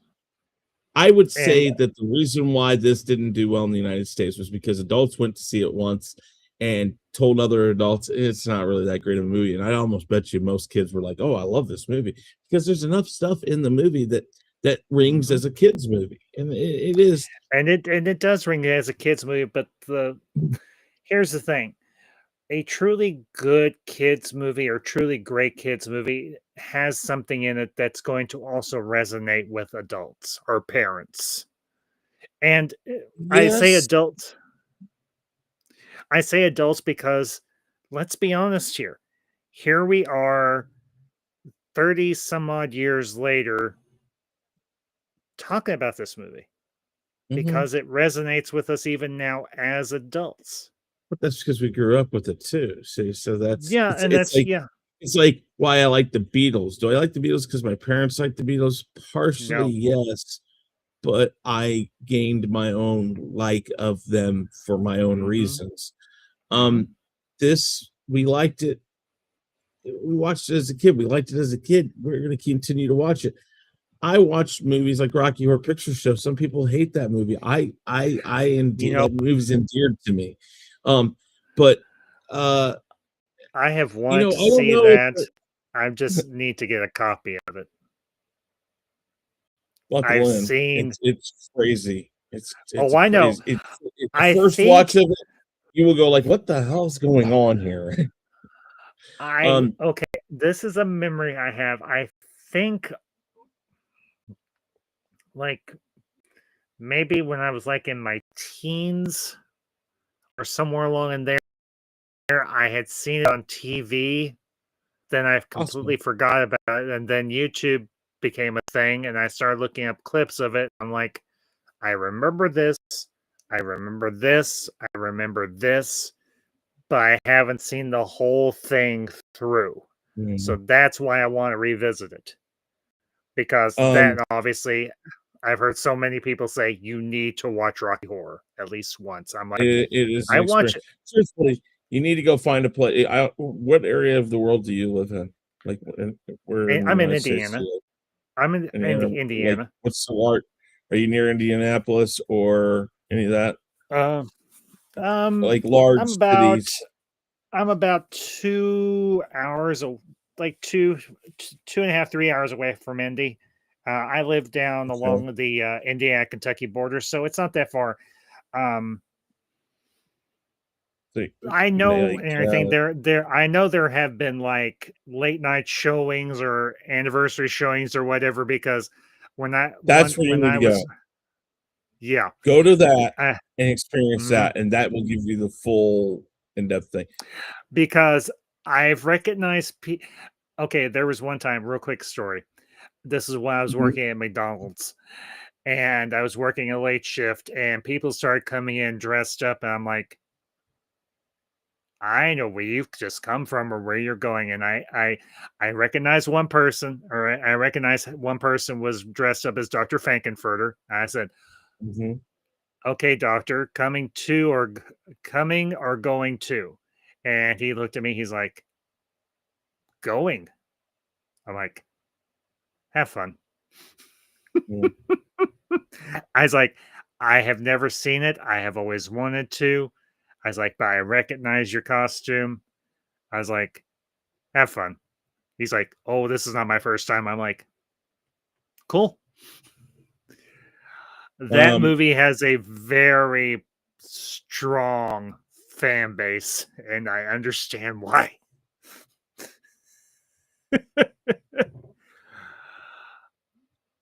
Going back to your Mhm. kids' movie should have an element of adult or an element that appeals to adults. I think that's a relatively new thing. I think that's a new thing since the late 90s, maybe. Because I don't ever remember Yeah. a Disney movie having subtle nods until like Aladdin. Aladdin's like one of the first one that had like because you had Robin Williams who was inserting things that went right over kids' head, but parents are like, "Oh my god, I can't believe he put that in there." And then people Well, studios started realizing if we do that, the kid's going to watch it, and in 15 years, when the kid's no longer a kid, they're going to watch it again and get the whole other part of the comedy to it. And even in our generations, probably again, as with so many things, we are lucky enough to have seen the evolution of wooden toys to electronics, and we were the beginnings of readily available computers, readily available internet, and all these things. mhm. We were lucky enough to get this. We were also on the later side on that seeing a movie and getting both the kid side and the adult side and getting both jokes. Mhm. We're lucky in this. I don't think back then movies were meant for the adults. The adults were just expected to take kids and deal with it. Well, here's the thing. Here's the thing. Obviously, a lot of the movies were targeted or marketed to different demographics, obviously. Yeah, yeah. But here's the thing. Um, obviously grandparents as well. Our grandparents, at least mine, I'm not I'm gonna assume your grandparents took you to the movies too. My grandmother, when she had the time or whatever, we would go to the movies and everything. I remember, I think it was like one of the first Police Academy movies that came out in theaters. I think mom and my grandmother had seen the trailer for it, and they're like, what do you think? Is he old enough? And they're like, yeah, he's old enough. So we ended up going My to see the mom. first. Oops. Go ahead. Keep continue. I'll tell you my story first. Um, just I'll finish real quick. We ended up going to see the first police. Well, I think it was the first Police Academy movie, and we all sat there and laughed our heads off. So, go ahead. Yeah. See, my mom wouldn't take me to see those. I got to see movies like Monty Python and the Holy Grail. I hate you. What was it? No. I mean, I didn't see it. That I got to see that Oh, with my church. I got to see that, my cousin Vinny, and other things with my church youth group. My church youth group watched films I can't believe we were allowed to watch. They like, for instance, Monty Python and the Holy Grail. When it got to the Castle Anthrax, they fast forwarded through it because of all the virgin jokes and stuff, and they wanted to kind of try to make it. We didn't show them that part, but so I saw some pretty questionable things with my church youth group, but my mom wouldn't let me see things like Police Academy, so I got to see those at friends' houses and stuff, and that's how I got, and Mhm. and like for instance, my cousin went to see Batman '89, so Tim Burton's, going back to Tim Burton. And my mom went to go see it, and my cousin told her, oh, it's not that violent. And then my mom freaked out about the part where where Jack Nicholson or Joker or Jack Napier shoots at Batman. He blocks it and goes and gets into his cheek, and there's all that blood, which we know is him, blood pack, boom. Oh, you know that. And my mom thought, oh, I can't let him see this. My uncle took me to go see this in the summer of '89. So my mom was very controlling. And then later on, at some point, I was hanging out with somebody overnight, not overnight, but for a while. My parents went on their anniversary, and again, I was not raised like an only child. It's weird, but I was over at a friend of my mother's and mine from church for the night until my parents got done with their anniversary dinner and stuff. I think they were going on like a 2-hour train dinner thing. And this lady took me to go see Far and Away. And the whole time during those fight scenes in Far and Away, the bloody fight scenes, she's like, oh my God, oh, like so violent. I didn't think anything of it. So I don't know. Anyways, the whole thing though, I don't know if this movie was intended to even worry about adults. Now, yes, there's an aspect. I think that getting Dudley Moore in it was designed to get parents to bring their kids to see Dudley Moore, but then they watch it and it's not what they knew Dudley Moore for. Dudley Moore was a very adult actor. And now you change him to this. Does he do a good job? Yes, he does a good job. He does a good job. And it's a kid movie. It's not like he does, again, there's no adult humor in this. It's not like today's movies where, like with Shrek, there's two sides to every joke. It's not like, could they have done that in this movie? Absolutely. Dudley Moore would have been the perfect person to deliver that. But they didn't do that. So and I'm not saying that's I'd have to ask my mom. Mom, do you think in the 80s movies that kids went to, that parents took kids to, were those movies also designed to have things for the parents? Like, were there things going on in that you got out of that I didn't get out of that? I'm not sure. I can't answer that question because I was a kid back then. Yeah. I see it now. We all see it now. Maybe it was as blatantly obvious then. I don't watch these movies though and feel like I do when I watch a movie that I saw when I was younger, like Aladdin. That I didn't get everything that was going on there. Like the gay jokes and stuff that are in that movie, or the all the things that he inserted. I knew who Jack Nicholson was, but here's what you got to do. And like the part with the secret word, I didn't know that Groucho Marx had that. What was that show called? Oh shoot, the game show. It was but it had the secret word where the bird dropped down. If you see, I know what you're talking about because they actually reference it. I didn't know about that. I didn't know about that until Bill Cosby revitalized it and had his own version of it. And then I knew. I was like, oh wait, what is that? I told my mom, I said, what is this? She said, oh yeah, Groucho Marx did that back in the 50s or 60s or whatever it was. I didn't know that. I remember when I didn't realize that Always Something There to Remind Me was a remake. I mean, when those teenage years where all of a sudden everything opens up and you realize, oh my God. So wait a minute. Tainted Love was actually a 50s song. Like all these songs we thought were original in the 80s was like, no, they're all remakes. It's like, oh my God. This movie, when I watched it now, does not scream to me things that I see in it that are inherently things I never caught before. I still fundamentally see the same movie. So I'm not sure if movies back then that were made for kids were designed to have portions of it meant for adults. You could be absolutely right. Maybe they were, and maybe that was the problem with this movie. But I can't answer that. I'd have to ask my mom.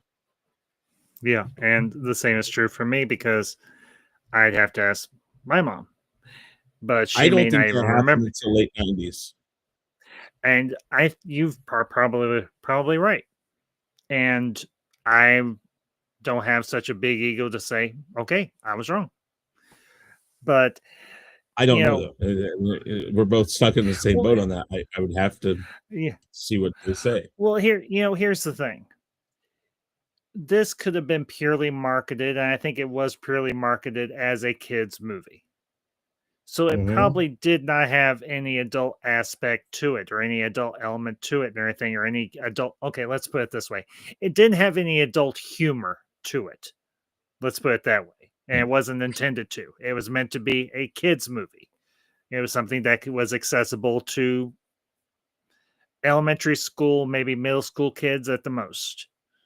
And that was it. Mm-hmm. So there probably was not, it wasn't marketed to a adult audience. It might have, the trailer might have been tailored to adults or anything to get them interested to take their kids to see it, but that may have been as far as it went, because you have to realize this is mid peak 1980s, 1985. This is I think it's Reagan's first term. I think first or second Term. terms. Second, was it second term? Okay. He was 80, 84, and then 84, 85 to 89, 88. Well, 88, 89, somewhere along there. 89, January of 89 would have been when he left. But technically his terms were 80 to 84 and then 85 to 88 or 84 to 88. I mean, 8 years. From 80 to 88 was technically when he was in. But yes. Right. So and you can see a lot of 80s elements in this movie and everything. Granted, oh yeah. I mean, for heaven's sakes, you have a whole scene where you see Joe staying outside of a McDonald's, and you're like, "That's that type of McDonald's. The food probably tasted better, and it was a lot cheaper." I'm looking. I'm watching. I don't know. You think that. I mean, so many things when you think about childhood. And like, I remember when the value meal started. I remember we were in Springfield, Illinois, going up to Chicago, and we stopped in Springfield, Illinois at a McDonald's, and they had this new thing called the value meal. And the value meal came in a cardboard box about this long, and they put the burger or whatever, the chicken nuggets of the burger in one part, the fries in the holder in a little cutout that held it up, and it had a place for the drink to sit. And then, if I remember, it came with like a apple pie also at the time when they first started, and it was a brand new thing. And we were like, "Oh wow, look! You get this meal without ordering it. You order a number one or whatever back then." And it was this grand thing. And I don't know. I know plenty of people who hold on to their childhood like it's a reverent thing, and it is. But those, I think it's reverent because of the memories. And this movie is a perfect example. When we watch things again, though, when you go back and you're like, man, I love that movie, and then you watch it, you're like, this does not give me the same feeling as I had back then. And then we've lost that reverence. Sometimes reverence is important. It's what? It fades. It fades. It does. Sometimes it's important not to tempt that reverence. Let it be what it is. Now, on the other hand, I'll go back to my memories as a teenager and younger when my uncle took me to see Rocky Horror Picture Show when I was 5 and dressed me up as Frankenfurter back then. Whole nother story. The reverence became more and more the older I got. This movie, when I watched it, I saw something in it that I didn't see as a teenager. As a teenager, I was like, man, this is schlock. this is horrible movie. When I was a kid, I had to ask my mom what I thought. I don't remember what I felt when I was a kid about this movie, but I watch it now, and I used to think I just didn't want to watch this movie because I remember what I thought of it as a teenager. I look at it now, I'm like, this deserves the watch. I would watch it again during Christmas every year now. I wouldn't have said that 15, 20 years ago. I wouldn't have said that. Maybe 30 years ago. Man, I'm so freaking old now. Oh God, I have to go 30 years to be a teenager again. Oh God. Anyways, Well, but you bring up good points. It's like, but this movie is about that reverence. It's so kind-hearted and innocent. It wanted to tell a story from a real life earthbound way, in a real life earthbound way, about something that's very mythic. It wanted to show that, hey, a real person did become Santa Claus, which in truth, Saint Nicholas and other people who used to deliver toys to children on or around Christmas, they would travel their countryside because nobody else could. These stories existed again in Northern Europe, Russia, UK, and that story became the story of Santa Claus. And this wraps that all up, and it does a very good job. And then it expands on it. What happens to the elves? What are the elves? And again, and now you go back, and we've talked about it. We look at some of this stuff, and we go back and we look. Wait a minute. Hey, Santa Claus took this. The Santa Claus takes this from this, takes this from this. There's a lot of the same elements in these movies nowadays. And when you look at it again, critically considered a flop in the United States, but it inspired. I guarantee you, people watch this movie when they're trying to stuff about. Again, especially for aesthetic look of a Santa Claus. There's probably definitely not been as good of aesthetic look of a Santa Claus, except for, like you said, Miracle on 34th Street, the 90s version, and then the original one. Those two in this movie nailed the aesthetic look. And again, one of the best things about the 90s version of Miracle on 34th Street is absolutely the no apologetic, basic, blatant remake, like complete, almost fully to the T remake of that movie. They don't go to try to uptick it. They just say, we're going to take this movie and just put new actors in this. Well, now here's the thing. They did change a few things because Macy's obviously wasn't a part of this, whereas with the original movie, Macy's was actually a part of it. Macy's kind of was fading at the time, so that's why, and now it's back. Yeah, and I'm kind of glad to hear that. Really, it's a company that's been around for a long time, long time. But now, one part, anything, I think I discussed this because I think we discussed Miracle last year around Christmas. I'm pretty sure. One of the things that they changed and I see why they changed it, because for the time it fit better than what they did originally. In the original Miracle, it's a little Dutch girl that goes to meet Chris there at Macy's. In the remake, it's a young girl named Samantha who's deaf. And the thing is, they bring her in, and she doesn't. This is something that nobody knew about Sir Richard Attenborough.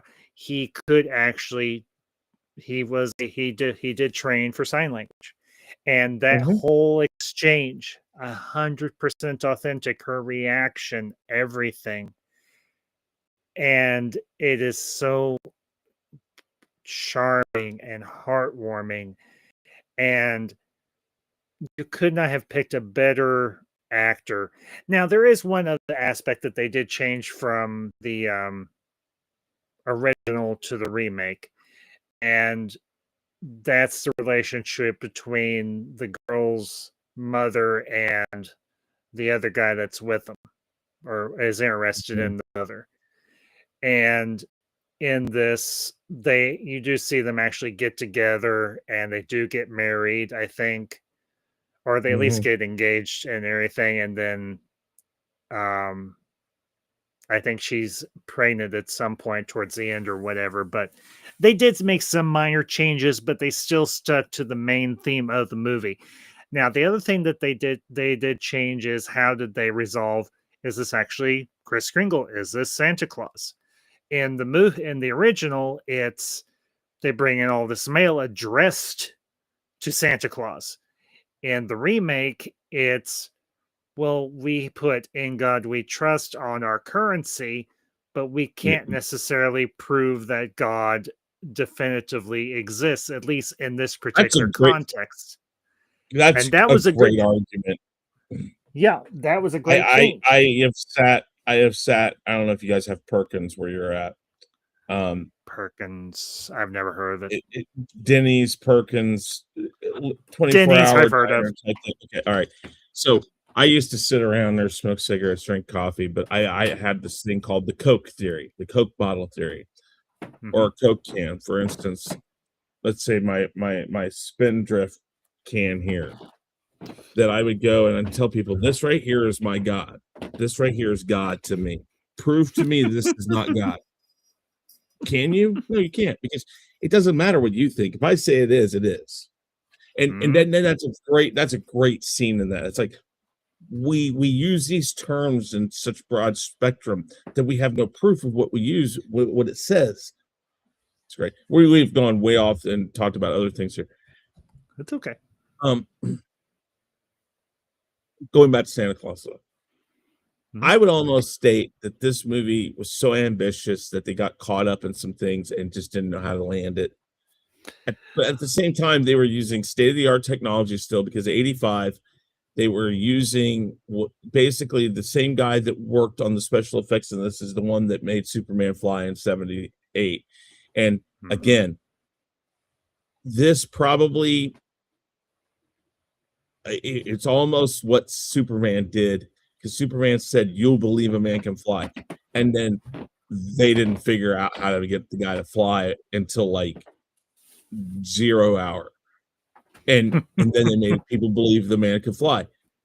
This didn't have that issue, but it had other things that had to get people to buy into that they didn't quite buy into, probably. And maybe this is something that would have been approached better 20 years ago, not 40 years ago. And that is probably because certain things would have made, and maybe they would have understood better. I don't know, though, because again, I watched this movie 2 nights ago. Wait, what's today? Today's Tuesday, so no, Saturday night. I sat, right before I went to bed, I watched this movie. So like 2 a.m. I started watching it, and I think it was done at like 3:30, 4 o'clock, something like that. I watched it, and I actually looked at it and said, okay, I like this movie now.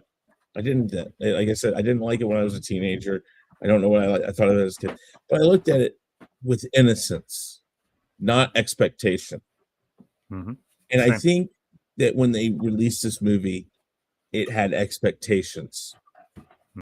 The reason why it's become a cult movie is because now people can look at it with innocence and really see the message the movie has. Yeah. So, well, to kind of wrap this up, because I didn't really plan going on as long as we did, but it's been a great discussion both on Nightmare and this as well. Like I said, I had not seen this movie.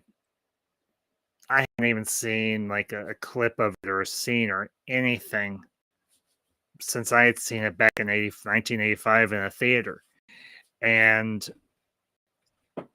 sitting, watching it last night, I was like, I remember now why this hit me as much as it did. Obviously, like I said, like I've mentioned, everything partially, reminded me of my dad playing Santa Claus and how he behaved when he was doing that. And the David Huddleston, his performance in a way reminded me of my father. But also, it presented the myth of Santa Claus in a way that made sense. And, at the time, as a kid, I wasn't thinking about, conflict and antagonists and all this other stuff that we dig into now as adults and everything, and people that discuss films on a more broader or deeper level and everything, rather than how we did when we were younger. And like, okay, I see flaws in this, but does it make me dislike this movie? No, it can't, because the whole of it is better. The parts that detract from it do not detract from the movie itself to a point that makes it unenjoyable, because there's still, even with its flaws, there's a movie here that is very enjoyable, it speaks to our inner child that still exists in all of us. Like Walt Disney said, call the childhood innocent, be it 6 or 60. I watched. Disney was. Oh, go ahead. I was just gonna say Disney was right. Mhm. There is I an inner watched- child that exists in us. I watched Polar Express last night or 2 nights ago by myself. Well, not by myself. My wife, of course, is here, but she was sleeping. And I watched it without my son. My son's 23 now. And there's a part of me that watches it because it reminds me of when he was younger. But then I watch it and I remember how I feel about Christmas. That it's not about the it's not whether or not Santa's real. It's not whether or not it's not about the presents. It's about all the things that Christmas is that aren't tangible. Family, love, kindness, these things where those of us who are better off than others need to be thinking about other people. The intangibles of Christmas, and this movie has that too.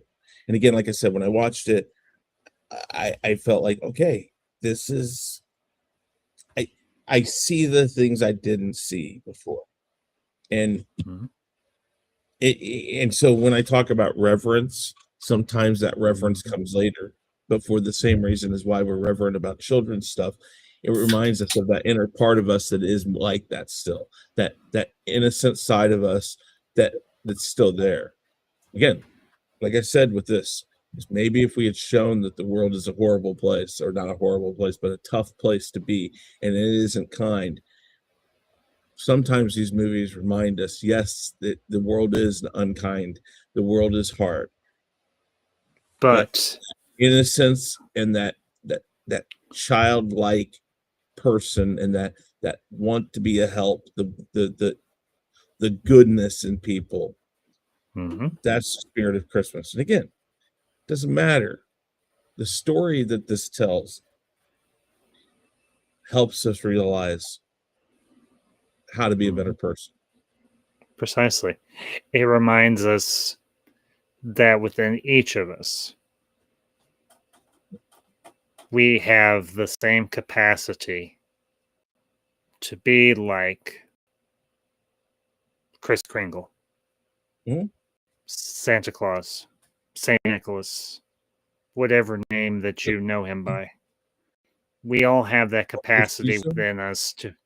We all have that capacity to be the best version of ourselves. Very much Whether so. you look at that through a somewhat secular lens, or whether you look at through a Christian lens, whether that Christian lens is Protestant or Catholic. Yeah, sure. So, well, Chris, my friend, it has been a very good stream, a very good discussion, both these movies.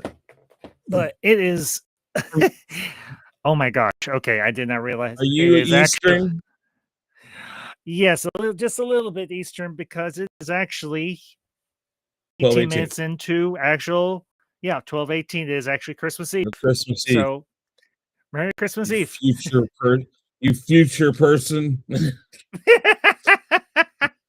So, everybody, I want to thank my panel, obviously Mr. Knight, Alicia, and her better half, Jack, and Miss Connie. And Connie, I hope that if you catch this and everything on the replay, I hope your friends or your family are safe and okay.